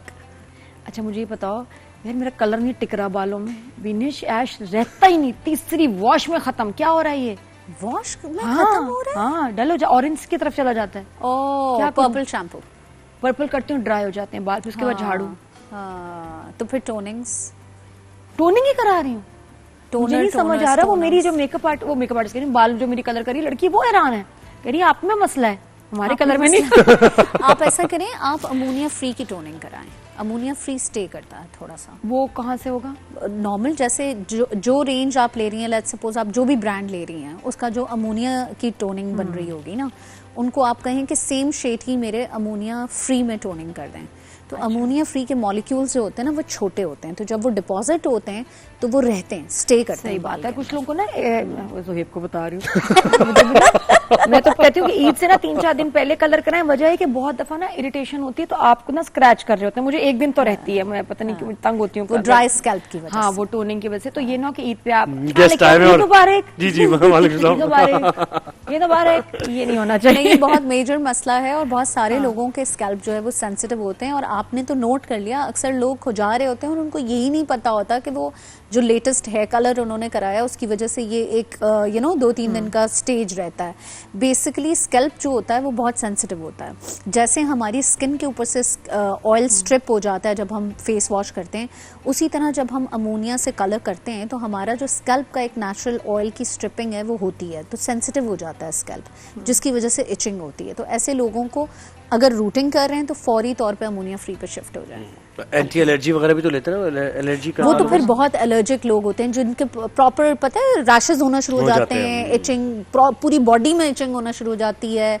अक्सर लोगों को तो स्किन फूलना शुरू हो जाती है, तो वो तो फिर अमोनिया फ्री पे ही रहते हैं। और हमारा जो वेदर है कराची का, जो इसमें इतना ह्यूमिड वेदर है, बाल बनाओ कुछ और थोड़ी देर बाद कुछ और हो जाते हैं। हाँ। तो उसमें भी hair care for Eid, specially हम ईद की बात करेंगे, कौन से हेयर स्टाइल्स बनाएं जो किचन में भी आना जाना हो, खराब ना हो, बार बार उसको ठीक नहीं करना हो। वैसे तो कर्ल्स, ब्लो ड्राई सबको हसीन लगते हैं, सब पे हसीन लगते हैं, लेकिन प्रैक्टिकल नहीं है। लेकिन जो किचन वाली खवातीन है ना, उनके लिए बेस्ट है भाई। आजकल तो gel back is back in fashion. आपने स्लीक जेल बैक एक पोनी बना ली, पोनी में आप कर्ल्स कर लें ताकि थोड़ी सी वॉल्यूमिनस सी आपकी पोनी बन जाए, बस यूर सॉर्टेड, पूरा दिन आपका निकल जाएगा। इसकी ने बहुत अच्छी बात की। अब जेल बैक जो पोनी है, जेल बैक या पुल बैक, उसकी भी वेरिएशंस हैं। एक में जिसमें सीधी मांग निकाल के बांधा जाता है, एक में पूरा बांध दिया जाता है। मैं थोड़ा सा जरा ये ऐसे कर लेती हूँ, हल्का सा बेहतरी आ जाती है। और फिर उसको जेल से ऐसे आप पीछे करें। कितने शौक से सुन रहे हैं। मैं देख रहा हूँ आपको, मैं आपके अंदाज देख रहा हूँ, मैं सुन भी रहा हूँ क्या कह रही है बातें। लेकिन कोई बात नहीं, बॉयज की भी बात करेंगे अभी। तो अच्छा, फिर उसके बाद ये कि एक आगे ये वैक्स स्टिक, उसको लगाया जाए, स्टिक को ऐसे करके जोर से आप खींचते हैं बाल को कि ऊपर की तरफ होना चाहिए, नहीं ऐसे नहीं। हाँ। या जेल के साथ, क्योंकि जितना ऊपर की तरफ होगा ना नादिया, आपका फेस लिफ्टेड लगेगा। आप जैसे इस तरफ ऐसे पीछे लेके जाएंगे ना तो आपके फेस पे लिफ्ट नहीं आएगी, लेकिन जब आप उसको ऐसे ऊपर की तरफ लेके जाएंगे ना तो ऑटोमेटिकली आपका यहाँ से लिफ्ट आना शुरू हो जाता है, कोई तो लिफ्टेड लगता है ना अच्छा, चेहरा। फिर उसके बाद बाय द टाइम आप उसको ऊपर कर देते हैं ना, और मेरे हाथ में रबर बैंड आए और जैसे ही बांधा, इधर से बाल निकलने शुरू हो जाते हैं। उसको वैक्स लगाएं, वैक्स लगाएं और कोम करते रहें, वैक्स लगाएं और कोम करते रहें, बस दैट्स इट। और बंद उसको रबर बैंड, मुझे लगता है रबर बैंड ही रबर बैंड बेस्ट है, रबर बैंड बेस्ट है, वही दूध वाला वो जो दूध की थैलियों पे मिलता है, वो वाला। अच्छा, मैंने अभी ढूंढे हैं जो कि चिपकते नहीं और निकल जाते हैं आसानी से, वरना बाकी ना बालों से चिपक जाते हैं, इतने बाल टूटते हैं, बेस्ट है। हम लोग जब मॉडल्स को फैशन शूट के लिए इस तरीके से टाइट पोनीज बांधते हैं तो हम सीधा काट के हम कहते हैं बहन कोशिश भी मत करना खोलने की। आपको वैसे अपनी बेगम पे कौन सा हेयर स्टाइल पसंद है? हर तरह का जो वो बना ले वो अच्छा हेयर स्टाइल है। चलो बात ही खत्म। मतलब ये इनको स्टाइल से कोई लेना देना ही नहीं है, इन्होंने मसला ही हल कर दिया। अच्छा, वो कभी कभी जैनब के बाल बनाए हो, पोनी बनाई हो? जैनब अपने बाल नहीं बनवाती, पता नहीं क्या है। हाँ, वो कहती है कि मुझे ऐसे ही रखते हैं, पोनी टेल नहीं बनाती, पता नहीं क्यों नहीं, कोम नहीं कराती हो। क्या है उसके अंदर, ये जैनब के अंदर? क्योंकि आप इंटरेस्ट नहीं ले रहे। लगती है आपको? नहीं, क्योंकि आप इंटरेस्ट नहीं ले रहे। A lot of times when men don't take interest तो वो खवातीन वो हो जाती हैं, लूजन अप हो जाती हैं। ज़ैनब तो बेटी है, ज़ैनब मेरी बेटी है, अच्छा बेटी है, 9 साल की बेटी है, तो वो उसकी मामा पीछे पीछे भागती रहती है, वो करती है नहीं। बच्चियां हाथ नहीं आती ना, क्यों है, बच्चियों में है। और ये होता है, कुछ बच्चियां बड़ी शौकीन होती है ना, पोनी, क्लिप्स, हेयर बैंड्स, कुछ को कोई शौक नहीं होता। हाँ, नहीं उसको। आई थिंक उसको ये she is destined for bigger things. हाँ, वैसे ये भी है, बहुत ख्वाब और उसकी मंजिल कोई कुछ और है। तो वो अच्छा, ये आ गया। अब बालों की बात की हमने, इसके अलावा मेकअप, बिनिश मेकअप का बताओ, ईद पे कौन सा मेकअप किया जाए, किस तरह के मेकअप शेड्स चीजें इन मेकअप जैसा भी किया जाए, एक तो थोड़ा सा स्किन केयर कर लें पहले आप, क्या ठीक है, स्किन केयर, स्किन रूटीन करके फिर तो बुरा हाल हो गया, डेली मेकअप हो रहा है। तो आप ईद वाले दिन जो है ना वो पहले 2-4 घंटे आराम से उसको पैम्पर कीजिएगा, फिर मेकअप कीजिएगा। मुझे लग रहा है उधड़ रही है यहाँ से स्किन। आप रोज रात को वैसे मेकअप रिमूव करके तो ऐसा वैसा, और फिर उसके बाद कुछ लगा के सोती हैं ऐसा वैसा, बस तो फिर ठीक है। फिर भी खराब हो रही है इतना, मुझे लग रहा है कि अब स्किन पील होने वाली है। नहीं, अब इतना भी बुरा नहीं, पता है, थकन से और थकन लग रही है, जरूर थकन लग रही है, बिकॉज़ ऑब्वियसली आप रोजे भी रख रही होंगी, शोज के लिए भी आना हो रहा होगा, आप डिहाइड्रेशन का इलाज करें। पानी भी पानी नहीं, तो कम ये आपकी गलती है। देखें, पानी ना पीना वो तो है, इसलिए भुगत भी मैं ही रही हूँ। सफर भी तो मसले में शिकायत नहीं करी तो आपसे पानी शिकायत is very किसी से नहीं कर important for your रही। skin। शिकायत भी मेरी अपने आप से ही है, मैं अपने आप से ही कर रही हूँ। कि अब हो गया है। पानी ज्यादा अब क्या करूँ आने वाले दिनों में कि मेरी skin हाइड्रेशन की ना कैप्सूल्स आती हैं, हैं? हाँ, वो आप पानी में मिला लें और वो पिए। हर चीज का मैं कहता हूँ इतना ये विशेष कौन सी सर्कल है? सा है कि ये नहीं तो ये कर ले, ये नहीं तो ये करा ले, ये नहीं तो ये करा ले, क्या है? तो पानी होगा नहीं? पानी नहीं होता वो, जैसे बेसिकली गेटरेड है, हाँ, तो वो आपको हाइड्रेशन नॉर्मल पानी से ज्यादा देता है, ठीक है। उसी तरह ये टैबलेट्स होती हैं। नाम क्या? मैं तो अमेरिका से मंगवाती थी, फिर अब स्प्रिंग्स पे मिल जाती हैं। क्या नाम है इसका? OHS करके येलो कलर का है। आप जोहेब उनको नोट कुछ कर, जोहेब भी नहीं फोन बोले, OHS। नोट कर लो। आप उनको सिंपल जाके नीचे स्प्रिंग्स पे उनकी फार्मेसी, आप उनको बोलें कि मुझे OHS। हाइड्रेशन की वो और उसको चाहिए। पीने का क्या प्रोटोकॉल बस है? पानी में डाला, पी लिया आपने। लेट्स सपोज अगर आपने 1 ग्लास पिया है तो वो आपको 3 ग्लास का हाइड्रेशन देगा। और ये सबके लिए ना, ये तो आप वैसे स्किन कोई भी के पी सकता है, मर्द ये इतनी हजरात, अच्छी चीज बच्चे। है। मैं पानी जनरली बहुत कम पीती हूँ, मुझे लगता है मैं पानी पी रही होती हूँ, अजीब सी बात है, थोड़ा सा मुझे लगता है साइकोलॉजिकल भी, मुझे लगता है मैं डूब रही हूँ। यार, कैसी बातें करती है हम नादिया। नहीं है, ये है, ये पानी के साथ ना होता है। और भी मेरे कुछ अपने ग्रुप है हमारा, हम थोड़ा सा ना, तो फिर वो मैं बस होता है मसला, ज्यादा पानी नहीं पी सकती, मुझे घबराहट शुरू हो जाती है ज्यादा पानी। नहीं, असल ब्रीदिंग में प्रॉब्लम होती है कुछ लोगों में, सही कह रही है। तो आप जल्दी जल्दी पीती हैं पानी? थोड़ा पानी पीते हुए 1 गिलास पानी पिया, 3 दफा रुके हैं आप। हाँ, इसलिए फिर मैंने टम्बलर स्ट्रॉ वाला लेके कि मैं पीती रहूं, फिर मुझे याद भी नहीं रहता, क्योंकि अब मुझे प्यास लगती भी नहीं। अजीब बात होता है। अच्छा, ये क्या वजह है? हाँ। प्यास क्यों नहीं लगती? मैं डॉक्टर तो रही हूँ, नहीं बता दे। Guess क्यों करो। नहीं लगती, पता नहीं। आई थिंक लोग स्वेट भी होता है ज्यादा वैसे। नहीं करते, हाँ। या बस हैबिट भी बन जाता है। हैबिट हमें वैसे नोटिफिकेशन लेट आती है, बहुत सारी मसले। मेरा नोटिफिकेशन सिस्टम वीक है। नादिया ये नहीं बोलना, ओहो सॉरी हो गया, लेट हो गया। गए। हाँ जी, नादिया ये नहीं करना, ओहो लेट हो गए। तो ये पानी का भी बहुत लेट मैसेज आता है 2 दिन बाद कि पी लो पानी। इफ्तारी का इंतजार हो रहा है आपको भी, मुझे लग रहा है नहीं इफ्तारी नहीं, का मेकअप इंतजार। मेकअप की अच्छा, बात मेकअप करें, का। मेकअप मेकअप बताओ तो ये भाई। कि बस स्किन केयर अच्छी सी करें, और इसके अलावा जो खवातीन जिनका किचन का काम बहुत है, अक्सर लोगों के यहाँ लंच पे दावतें होती हैं, अक्सर लोगों के यहाँ डिनर्स पे दावतें होती हैं, तो वो जो लोग खवातीन on and off drawing room और किचन के बीच में स्ट्रगल कर रही होती हैं, उनके लिए जो है वो एक होता है फिक्सिंग स्प्रे, एक होता है सेटिंग स्प्रे। अगर फर्क आप क्या है? किचन में खड़ी रह रही है ना, तो आप फिक्सिंग स्प्रे लगा दें आखिर में। अच्छा, ताकि हीट से खराब ना हो। तो उससे क्या होगा कि आपके मुंह पे पसीना आए, आप चूल्हे के सामने खड़े हों, कुछ भी हो, आपका मेकअप टच से मस नहीं होता। क्योंकि अक्सर लोग सेटिंग स्प्रे को फिक्सिंग स्प्रे समझते हैं, मैं भी ये समझती हूँ। और वो मेकअप करने के बाद कहते हैं अरे मैंने तो सेटिंग स्प्रे भी लगाया था, फिर भी मेरा नाक से मेकअप हट गया, या कहीं भी से भी हट गया, या Different कुछ है हो दोनों गया। चीजें। Of course, सेटिंग स्प्रे होता है बेसिकली टू गिव बाद अ में। Little bit moisture to your face. जो हमने इतनी पाउडर और लेयरिंग की होती है, उसको सिर्फ हल्का सा सेट करने के लिए होता है स्किन के ऊपर। क्योंकि और आप fixing? हाँ, जब आप नॉर्मली पाउडर फ्रेश लगाती हैं तो बहुत पाउडर पाउडर लगता होगा ना, लेकिन जब आप सेटिंग स्प्रे लगा लेती हैं तो वो सटल डाउन हो जाता है एकदम से। वो सेटिंग के लिए होता है। फिक्सिंग का क्या होता है कि वो एक लेयर बना लेता है पतली सी आपके उसके ऊपर, उसके ऊपर सारा गंद गुबार पसीना जो भी होता है वो बैठता है, आपका मेकअप नहीं हिलता। अच्छा, वो For जो बहुत शाइन hours. जिसमें आ रही होती है वही ना, For अक्सर hours. खवातीन ऐसी। हाँ, नहीं, इतनी शाइन वाला नहीं नहीं। आती, अब तो मैट भी मिलते हैं। सबसे बेस्ट है, I don't know if I can take the name of it's the okay, ट्रेलॉन का, बेस्ट है। अच्छा, फिक्सिंग स्प्रे। बेस्ट है। जिस दिन आपने शूट भी करना है ना, और आपको पता है मैंने सुबह से लेकर रात तक फ्रेश मेकअप चलाना है, दूर से 30 ये तो जबरदस्त सेंटीमीटर बात। दूर रख के जोहेब, ये आप आप भी हल्का use कर सा सकते मार हैं। लें। हम जितने आउटडोर, अभी गर्मियां जब स्टार्ट होंगी, जब हम शूट्स करेंगे आउटडोर, तो ये है फिक्सिंग अच्छा स्प्रे। बीनेश, मुझे ये बताओ, फेस के लिए मैं कल भी एक जगह देख रही थी स्टोर पे, एक तो आपके आगे है फेस स्क्रब टाइप चीज, और एक है फेस का मास्क जो है वो लगाएं। अब दोनों लिए जाएं या एक लिया जाए कि ताकि ज्यादा हाइड्रेशन हो जाए स्किन के लिए, और मतलब होम फेशियल टाइप चीज? देखें, एक्सफोलिएटर और स्क्रब दोनों का काम एक है। वो आपकी स्किन के ऊपर से एक डेड स्किन की लेयर निकाल रहा होता है। तरीका क्या करने का? नथिंग, सर्कुलर मोशन, और अब करते रहें, वो सारा जो गंद गुबार ऊपर बैठा हुआ होगा, एक डेड स्किन बैठी हुई होगी, वो निकल बट जाएगी। एक दफा इसके लगाने से तो नहीं होगी। आप हफ्ते में 2 से ज्यादा एक्सफोलिएशन और स्क्रब करें भी ना, क्योंकि वरना वो खुद उसके अंदर ग्रैन्यूल्स होते हैं छोटे छोटे, जो कि हार्ड होते हैं, तो बेसिकली वो आपकी स्किन को और ड्राई करेगा। तो 2 दफ़ा से ज़्यादा जो लोग एवरी अदर डे स्क्रब कर रहे होते हैं, आप उनकी स्किन देखें, झुर्रियाँ जल्दी पड़ रही होती हैं, ख़राब हो रही होती है, वो समझ रहे होते हैं कि जी हम एक्सफोलिएट करके गंद निकाल रहे हैं, थोड़ा सा ऑयल तो ज़रूरत भी होती है ना स्किन की। तो आप हफ्ते में 2 दफ़ा से ज़्यादा एक्सफोलिएट ना करें।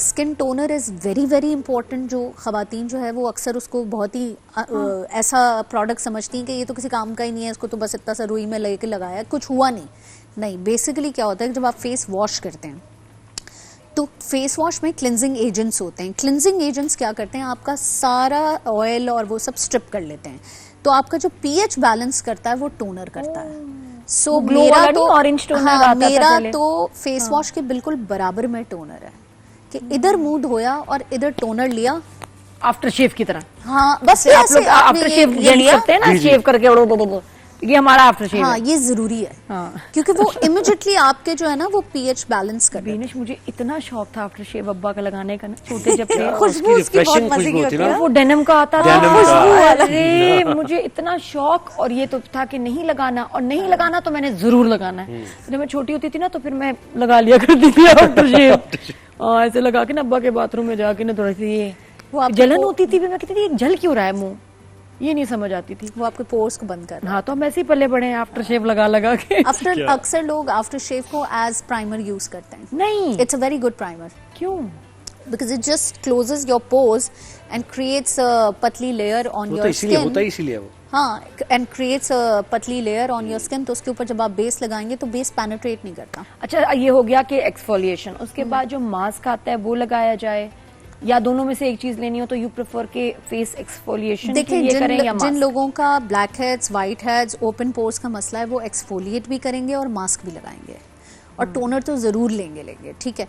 लेकिन जिन लोगों का ओपन पोर्स का मसला नहीं है, जैसे साफ सुथरी स्किन है, तो वो सिर्फ मास्क ले लें, वो हाइड्रेशन देगा और फ्रेश ग्लो दे देता है। नहीं, डेड स्किन का भी कुछ करना है ना, लगता कितना है। खर्चा आ जाएगा इन सारी चीजों पे? खर्चा कितना आ जाएगा विनेश, ये बताएं आप। खर्चा डिपेंड करता है आप ले क्या रहे हैं प्रोडक्ट। और प्लीज एक दूसरा भी मुझे भी लगता है विनेश, मार्केट में बहुत सारे अब ब्रांड्स आ गए हैं। Oh yes.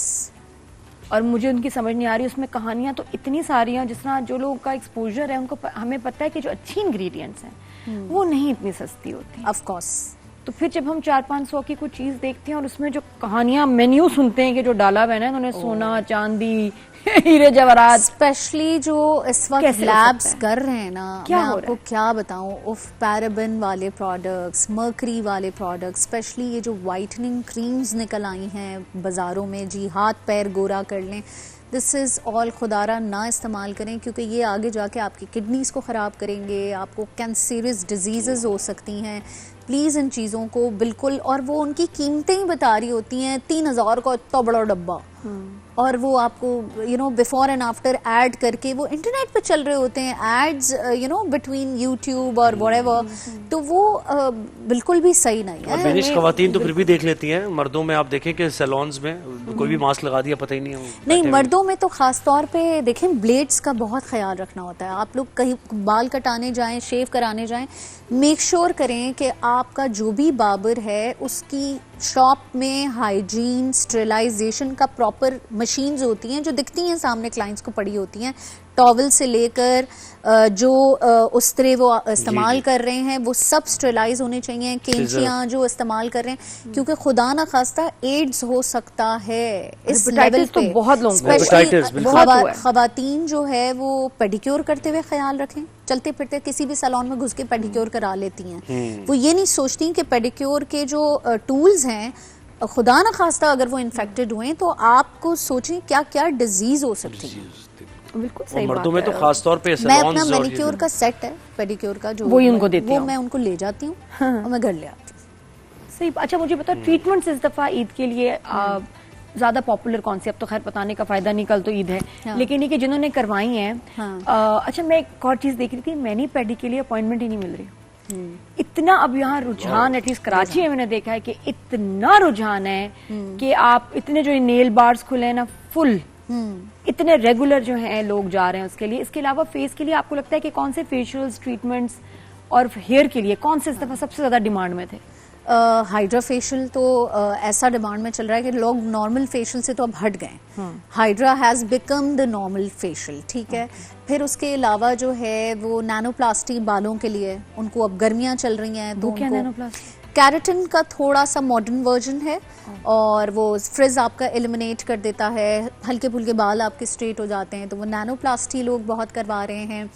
और इस दफ़ा को मैंने 20 या 25 हेयर कट कर लिए होंगे जी। हानिया आमिर वाला हेयर कट कर देंगे। अच्छा, छोटे वाला तो हाँ, वो शॉर्ट कोरियन बॉब जो नहीं होता लेयर्स वाला, वो बहुत इन अरे है। हानिया आमिर वाले डिंपल भी लोग जाके बना रहे हैं। हाँ, ये भी मैंने डॉक्टर्स सुना है, बना सही के दे कहा, रहे हैं, ये स्टिच क्या कर है? लेते हैं, डिंपल आ जाता है। मैंने कहा तो मैंने मैं लिटरली सोच, जो लड़की आ रही है सैलून में, अच्छी हानिया आमिर वाला बॉब, मैंने कहा यार I have to call this girl and say you have set a trend. Short hair cuts normally हमारे यहाँ इतना ज्यादा रुझान था नहीं, लेकिन अब आहिस्ते आहिस्ते चूंकि जाहिर है, जैसे इकरा करवाती थी शॉर्ट हेयर कट, तो जो इकरा के फैंस होते थे उस जमाने में, आई स्टिल रिमेम्बर जब इकरा ने बॉब कराया हुआ था, आगे से एलिवेटेड सा था, तो सब इकरा का नाम लेकर आते थे। तो ये चीजें भी हैं, हमारे माशाल्लाह से एक्टर्स हैं जो काफी ट्रेंड सेट करते अच्छी हैं। बात है कि कल हानिया अपने कोई stars- और हेयर स्टाइल कर ले। हाँ, लेकिन मैंने ये क्या किया, मैंने अच्छा 20-30 लगता है हजार रुपए कि खर्च कर दिया, हम हानिया अपने ने change एक्टर कर से इंस्पायर्ड है, अल्हम्दुलिल्लाह। मुझे बहुत अच्छी बात लगती है कि अगर आप इंस्पायर्ड है तो अपने पाकिस्तानी स्टार्स, और अच्छी पहले होता था चीजें। बॉलीवुड वालों को देख रहे हैं, हॉलीवुड वालों क्यों देखें उनको? हमारे अपने आर्टिस्ट इतने खूबसूरत, इतने मुझे इसी ट्रेंडी बात हैं, पे तो खुशी उनको हुई देखें। कि वरना पहले जो है वो दूसरी इंडस्ट्री के लोग तस्वीरें लाते थे, और अब माशाल्लाह हमारे आर्टिस्टों की जब तस्वीरें आती थी मुझे भी खुशी सबसे होती है। हसीन लगते हैं सना जावेद। हाँ। उसके बाल बाल उसका माशाल्लाह। मेकअप, उसका स्किन, शी सो ब्यूटीफुल। सब बहुत प्यारी हैं, लेकिन मैं सना के तो मैं ऐसे दिखती रहती हूँ। उसकी स्किन शुरू से बहुत अच्छी, बाल कुछ नहीं करती। कल मेरा एक दोस्त मेरे पास आया, बिल्कुल ही चेंज, मैं पहचाना ही नहीं उसको। क्यों, क्या हुआ? बिल्कुल वो गोरा लग रहा था, कॉम्प्लेक्शन उसका बिल्कुल फेशियल करा गोरा, गया? साफ सुथरा, यहाँ से ये बाल कटे हुए। ड्राई मैंने कहा, कहाँ से आए हो तुम? सैलून से आया था। मैं कितने अरे पैसे खर्च लड़कों किए? में- कितने पैसे चाहिए? तो तकरीबन 30-40-50 हजार उसके लग गए थे उसमें। चलो, अपने रिजल्ट तो मिला है। दुख तो ये कि जब रिजल्ट ना मैंने मिले, कहा, क्या thank you। जरूरत थी इसकी? खुशी मुझे क्यों इस नहीं? बात की है कि क्यों मर्दों नहीं? में- अपने ऊपर नहीं खर्च करे तो किस पे खर्च करे? पहले तो करना चाहिए ना अपने ऊपर। नहीं, थैंक यू। मुझे मैंने कहा, मुझे क्या इस जरूरत बात थी? की किससे हो रही मिलने है। जाना था तुमने? यार ये गलत बात कर रहे हैं ना आप। देखें, मर्दों को अपने साफ आप सुथरा को- रहना बहुत जरूरी अपने है। आप को शीशे में देखेंगे, मैं तो 10 लोग खुश उनको होती देख हूँ रहे जब हैं। हमारे मर्द जो है वो अपना Conscious मैनिक्योर हैं। पेडिक्योर फेशियल्स की तरफ आते हैं, बिकॉज हमारे मर्दों में ये उनको भी awareness लगा बहुत दें आप, देर से उनको भी आता लगा है। दें आप। लगाने की इस बात जरूरत पे। नहीं है, लग चुके वो हैं। बेचारे, उनको अपनी अपनी खवातीन के अफोर्ड करने में बेचारे हो जाते हैं। बिल्कुल, जाए ना जेंट्स से लोना वैसे भरे हुए हैं। मर्दों में आजकल जो है वो mullet hair cut is very वैसा वैसा। हाँ। बस आखिरी रोजा, आखिरी सेगमेंट हमारी रमजान ट्रांसमिशन का। Zuhaib, thank you very much, बहुत साथ दिया आपने, बहुत कुछ सीखने को मिला। बहुत शुक्रिया आपका जबरदस्त भी, रही बहुत ट्रांसमिशन। शुक्रिया आपका भी, जबरदस्त। और ये कह रहे हैं वेलकम बैक हम करते हैं और आदत सी हो जाती है। खैर, अब ये समझे इस साल का रमजान का आखिरी वेलकम बैक ही है ना? है ना? ये इस आपकी भी ट्रांसमिशन वैसे रमजान। पहली ट्रांसमिशन थी? जी आप हाँ, पहले इस बिल्कुल इस किस्म की रमजान ट्रांसमिशन पहली थी, लगा जिसमें नहीं। सारी चीज़- हाँ बिल्कुल लगा नहीं, लगा कि पता नहीं कितने सालों से ज़ुहैब करते जो आ रहे है हैं, करते आ रहे हैं। रमजान ट्रांसमिशन करते आ रहे हैं। बस लेकिन वो आपका माशाल्लाह साथ इस तरह रहा ना कि वो फिर और पूरी टीम का साथ ऐसा रहा अल्हम्दुलिल्लाह। नहीं, वाकई कि हमने इसमें- मिलके ही काम किया। इसमें टीम का बहुत बहुत बड़ा हाथ होता है कि जितना अच्छी तरह अरेंज करना, गाइड करना, टॉक बैक पे सुनते रहना। और मैं अक्सर होता है कि मॉर्निंग शो कर रहे होते हैं, टॉक बैक पे कुछ चीज़ें मैं ऐसे गोल कर जाती हूँ, लेकिन यहाँ मैंने एक एक चीज़ सुनी और उसको उसी तरह फिर उसको अप्लाई किया और माशाल्लाह बहुत बहुत काबिल बिल्कुल। और हमारी ख़ास हिस्सा हमारे कॉरेस्पॉन्डेंट्स भी रहे रमज़ान मुबारक में, थ्रू आउट पूरे मुल्क से, जो इफ्तारी के अहवाल बताए कि कहाँ क्या क्या हो रहा है। कैसे तो कैसे बाजारों में गए कैसे- हमें कैसे अफ्तारी का बाजारों- माहौल दिखाने। जरा बड़ी हमारी जो फेवरेट हैं, वैसे तो सब बहुत अच्छे हैं, सभी सबने बहुत मेहनत अच्छा काम की, किया। लेकिन जमजम जो है असल में करीब में है तो कुछ ले भी आती है हमारे लिए कभी बिल्कुल कभी। ऐसे। जमजम ने भी ज्वाइन किया। पैकेटों में, थैलियों में। हाँ, कैसी हो भाई, कैसी हो भाई जमजम, क्या हाल? अस्सलामुअलैकुम, मैं ठीक हूँ, आप लोग कैसे हैं? ठीक है। हम ठीक है जमजम, जाओ जाके थोड़ा सा फेशियल वेशियल कराओ, बाल कलर कराओ। तुम क्या कर रही हो यहाँ? तो तैयारी करो, आज तैयारी बस करो क्या ईद के लिए। करें? कहाँ जाना है तुम्हें? साथ मेहंदी वेंदी नहीं लगानी? आपको रिपोर्ट भी तो करना है। बस उसके बाद मैं बताओ, चली गई तो आपको रिपोर्ट कौन करेगा? अपॉइंटमेंट ली हुई है, उसके बाद फिर क्या? तो कुछ घंटे रह गए, अब कुछ तो तैयारी करो ना ईद की, जाके क्या करना है? नादिया, इसके बाद 9 बजे का लाइव रिपोर्ट करना है मुझे कि अल्लाह। सैलून में कितना रश है। उसके बाद 12 बजे का मुझे लाइव रिपोर्ट करना है कि लड़कियां मेहंदी लगा रही हैं। हाँ, 12 के बाद मैं सोचूंगी कि अगर मेरे लिए टाइम बचा तो फिर कुछ हो सकता है। जभी तो हमारी और सबकी फिलहाल फेवरेट है मैं आप कहाँ- जमजम, जभी तो सबकी फेवरेट है आप। बस बस बस फिर मुझे किसी चीज की जरूरत ही नहीं है ना। क्या इस बात, पे वैसे क्या ही बात। यही बात है। सही बात। इस वक्त मैं मौजूद हूँ नुमाइश चौरंगी के करीब और यहाँ पर देखो हमने बहुत सारी देखी है, लेकिन आज की कढ़ाई आप देखें ये खास कोयलों पे रख के सामने ओपन एयर में बनाई जा रही है, ताकि कोयला कढ़ाई नाम हमने बहुत सुना, लेकिन कभी आपने ये नहीं देखा होगा कि आपको सामने खड़ा करके या बिठा के, जो है सिटिंग एरिया भी बिल्कुल सामने ही है, कि सामने आपको खड़ा करके यहाँ पर दिखाई जा रही हो कि देखें आपकी कढ़ाई जो है लाइव ताजी, सामने चीजें कटती हैं, सामने मसाले डाले जाते हैं, वो देखिए सामने हसनैन ही फोकस करिएगा कि मसाले भी आपके सामने ही यहाँ से डाले जाते हैं, हाथ से नहीं चम्मच से डाले जाते हैं, सफाई का भी ख्याल रखा जाता है।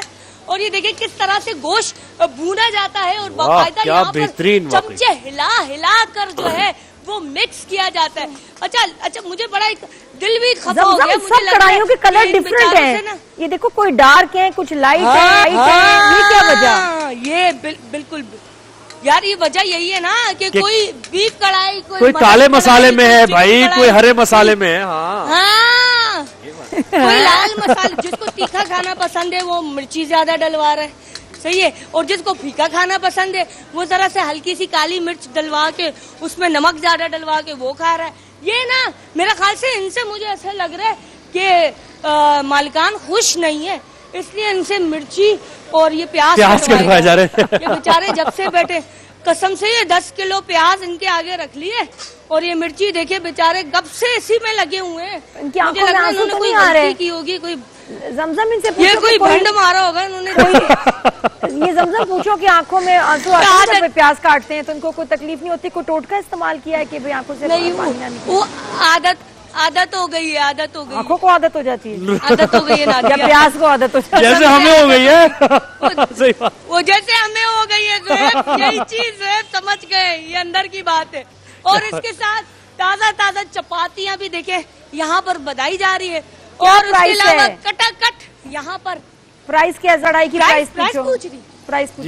चलो मैं फिर कढ़ाई के पास जाती हूँ। अच्छा कटाकट भी आगे बनाया जा रहा था, लेकिन अब मैं यहाँ पर आई हूँ। भैया कढ़ाई की क्या प्राइस होंगी? Chicken mutton beef. हाँ चिकन की बता दे यार, धुआं आगे बहुत है, चिकन की बता दो। क्या मकसद? चिकन 1800 रुपए। 1800 रुपए किलो। सही है, ठीक है, अच्छा 1800 रुपए किलो, यानी मटन सही प्राइस। मटन तो बहुत सिटिंग एरिया ये रहा, देख ले आप, ये सिटिंग एरिया है, बेहतरीन है। ज़मज़म इसी तरीके से आप रिपोर्टिंग करती रहे और तरक्की दे। बेहतरीन अंदाज में पूरे रमजान आपने रिपोर्टिंग की है, बहुत शुक्रिया आपका, और एक बार फिर आपका भी हम शुक्रिया करेंगे, जो अपनी टीम का शुक्रिया अदा करेंगे। जो लाहौर से, इस्लामाबाद से, माशाल्लाह ये पूरा रमजान के सिलसिला ही हमारे साथ जी बिल्कुल है इसके सिलसिले में, और बहुत अच्छी आपने रिपोर्टिंग की, बहुत शुक्रिया जी। बिल्कुल ऐसे ही है, तो ये पूरी टीम की एफर्ट है, और इस एफर्ट की वजह से जहां रमजान की ट्रांसमिशन आप तक पहुंची है। और सबसे पहले तो जो चैनल की इंतजामिया है उनसे हम आगाज करेंगे, क्योंकि उनकी अगर सपोर्ट ना होती, बैकिंग ना होती, तो ये मुमकिन ही नहीं था। काम हर लिहाज से उन्होंने हमें जो भी हमें रिक्वायरमेंट हुई वो दिया। आमिर अनीस साहब CEO है चैनल के 365 न्यूज के, और हमेशा एक फोन कॉल पर भी रहे, यहाँ पर आते भी हैं रोजाना, जो भी कोई बात होती थी हम फौरन मसला उनके पास लेके जाते थे और हल होता था। अच्छा, फिर हाफिज तारिक महमूद साहब जो कि मैनेजिंग डायरेक्टर हैं, MD हैं, और हमेशा शुरू से लेके फ्रॉम द वेरी बिगनिंग, जब ये रमजान ट्रांसमिशन हम कर रहे थे, कंसीव कर रहे थे, कॉन्सेप्ट, आइडिया सारी से बात हो रही थी, तो वहां से फिर उन्होंने इसको लीड किया और साथ साथ ही। और खास थैंक यू टू हाफिज साहब, आमिर, फॉर योर पेशेंस, क्योंकि मैं जिस तरह परेशान हो जाती थी, जिस तरह ये लोग मुझे लेके चले हैं और मुझे बड़ा काम रखा और मुझे कन्विंस किया कि अच्छी इंशाल्लाह ट्रांसमिशन कर पाऊंगी। Thank you so much Mudassir, बहुत शुक्रिया आपका भी। चीफ ऑपरेटिंग ऑफिसर हैं हमारे मुदस्सिर इकबाल साहब, और खुद भी हमारे शो का हिस्सा भी बने, lender of the last resort भी बने एक दफा, और हमेशा साथ ही रहे, पूरी टीम की हेल्प की, कोऑर्डिनेशन में बहुत सी जगहों पर हेल्प की, फिर ये जो गिफ्ट्स, ये इनामात, ये तकारीर, ये डिबेट कॉम्पिटिशन, ये बैतबाजी का मुकाबला, इस सब में साथ रहे, क्योंकि तजुर्बा भी उनका है इस फील्ड का, तो उनके तजुर्बे से हमने बहुत फायदा उठाया, उनका भी शुक्रिया अदा करेंगे। फिर अनीक अली राना साहब जो कि हेड ऑफ प्रोग्रामिंग हैं, और प्रोग्रामिंग के सारे मामले आपको पता है कि बड़े पेचीदा हो जाते हैं कभी कभार, और बड़ी टेक्निकलिटीज होती हैं, बड़ी फाइन चीजें होती हैं जिनको देखना पड़ता है, तो उन पर उनकी कड़ी नजर रहती है, और दोस्ताना सा हमारा ताल्लुक है उनके साथ हर बात शेयर हो जाती है, तो उनका भी शुक्रिया। फिर शाहिदुर रहमान साहब एग्जीक्यूटिव डायरेक्टर ऑपरेशंस हैं, उनका भी बहुत शुक्रिया। सारे ये ऑपरेशन जो ऑर्गेनाइज तरीके से चले, ये उनकी वजह से। फिर जनाब सफ़ी हसन कादरी, सफ़ी कादरी साहब सीनियर मैनेजर ऑपरेशंस हैं। सफ़ी भाई भी बिल्कुल ऐसा ही है जैसे हम में से ही है, कोई ऐसा नहीं है कि कोई ऑफिसर है या कोई उनका रुतबा बड़ा है, बस हम में से ही है, मिलकर हंसी मजाक होता है। और सभी भाई को हम कहते हैं भाई ये हो गया मसला, तो फौरन सभी भाई कहते हैं यार मैं हल करता हूँ, क्या हो गया, क्या बात है, बताओ मुझे, क्या नादिया क्या मसला है, फौरन हल हो जाता है सभी भाई से बात करके। अच्छा जी, आजम साहब हैं हेड ऑफ सेट डिपार्टमेंट जी, लाहौर से आए बाकायदा तौर पर। ये जो जहान रमजान का आप सेट देख रहे हैं, इतना जबरदस्त सा सेट है जो रिलेट कर रहा है इस ट्रांसमिशन के साथ, ये इनकी सारी आजम साहब की एफर्ट है, बहुत शुक्रिया आजम साहब। अच्छा जी, फिर दो नाम और लिखे हुए हैं, नादिया खान साहबा, कौन, उनका नाम लिखा हुआ है, और कोई सैयद ज़ोहैब हसन साहब है, उनका नाम लिखा हुआ है। हमारा भी थैंक यू सो मच, नहीं बहुत शुक्रिया। अच्छा, मैं खास थैंक यू करना चाहूंगी 365 चैनल के डायरेक्टर्स का कि for giving us everyone early salaries, ताकि किसी को कोई तकलीफ ना हो, परेशानी ना हो, अपने बच्चों के साथ अच्छी तरह अगर सही टाइम पे सैलरीज मिलेंगी तभी तो ईद मना सकेंगे। तो अर्ली सबको माशाल्लाह हमारे चैनल को सबको यहाँ अर्ली सैलरीज मिली, आपका बहुत शुक्रिया। और ऑल्सो मैं want to thank you for another thing, इतनी कमाल हमें अफ्तारियां मिली हैं हर रोज सबको बिल्कुल एक जैसी बराबर में, जिसमें मतलब किसी चीज की कमी ना हो कि जी अफ्तारी की जो लवाजमात होती हैं, बिरयानी, आपके pulao and fried chicken, everything सबको मिली। आपका बहुत बहुत शुक्रिया, अल्लाह आपको इसका बहुत अजर देगा। और किसी को शिकायत नहीं, और खासतौर पे गेस्ट जब आए तो खास तौर पे बड़ा लगा, माशाल्लाह इतना एहतमाम। अच्छा जी, अब कैप्टन ऑफ द शिप है हमारी इस रमजान ट्रांसमिशन की, आप कह लें कि वो लीड करें, she was leading from the front. और शैलीन क्या बात, शैलीन तो आज है तो कितना अच्छा हो, शैलीन आ ही जाओ सबके साथ, शैलीन आप आ जाए, नहीं पैनल बैठे, आप आ जाए जरा। अच्छा एक सेकंड में, एक मिनट आप आ जाए। नहीं आ रही, शर्मा रही। अच्छा, अब ये देखें कि जिसमें मैं और जुहेब, हम लोग तो हमारा तो इतना एक्सपीरियंस है ही नहीं रमजान ट्रांसमिशन का, शैलीन का बहुत एक्सपीरियंस बिल्कुल ऐसी, और बड़े नामवर एंकर्स के साथ और चैनल्स के साथ शुरू से जो है शी हैज बीन एसोसिएटेड, तो बड़ी हमें फायदा ये है कि हमारे पास बड़ी एक्सपीरियंस्ड है। कहीं हम ऐसा हो जाता है कि कैसे होगा काम, कैसे निकलेगा। शैलीन कहते मैं हूं ना, एक्सपीरियंस काम आता है ना, तो वो उनका इतना एक्सपीरियंस है कि माशाल्लाह उन्होंने हमें संभाल लिया। वन मैन आर्मी जो है उनको क्या कहा जाए शैलीन को। अच्छा, फिर शहाब सलीम साहब है, शाहब साहब का तारुफ पहले भी हम करा चुके हैं, और शाहब साहब के बगैर भी ये ट्रांसमिशन नहीं हो सकती थी। हर जगह उन्होंने जो फैसले किए हैं, बर वक्त फैसले किए हैं, जब भी क्राइसिस में आए ये कर लेते हैं और वो सही फैसला हुआ। अलीम साहब हैं, अलीम साहब की भी क्या बात की जाए, वो भी सारे गेस्ट, सारे जो पार्टिसिपेंट, सब लोग जो ट्रांसमिशन का हिस्सा है, उन सबकी कोऑर्डिनेशन बिल्कुल ऐसे, आज तक कभी नहीं हुआ कि कोई एक शख्स भी लेट आया, बिल्कुल ऐसे, या ये कि आई नहीं, कभी भी ऐसा नहीं। तो अलीम साहब जो है वो दोनों मिलकर टैग टीम बना के और सारी चीजें हैंडल कर लेते थे।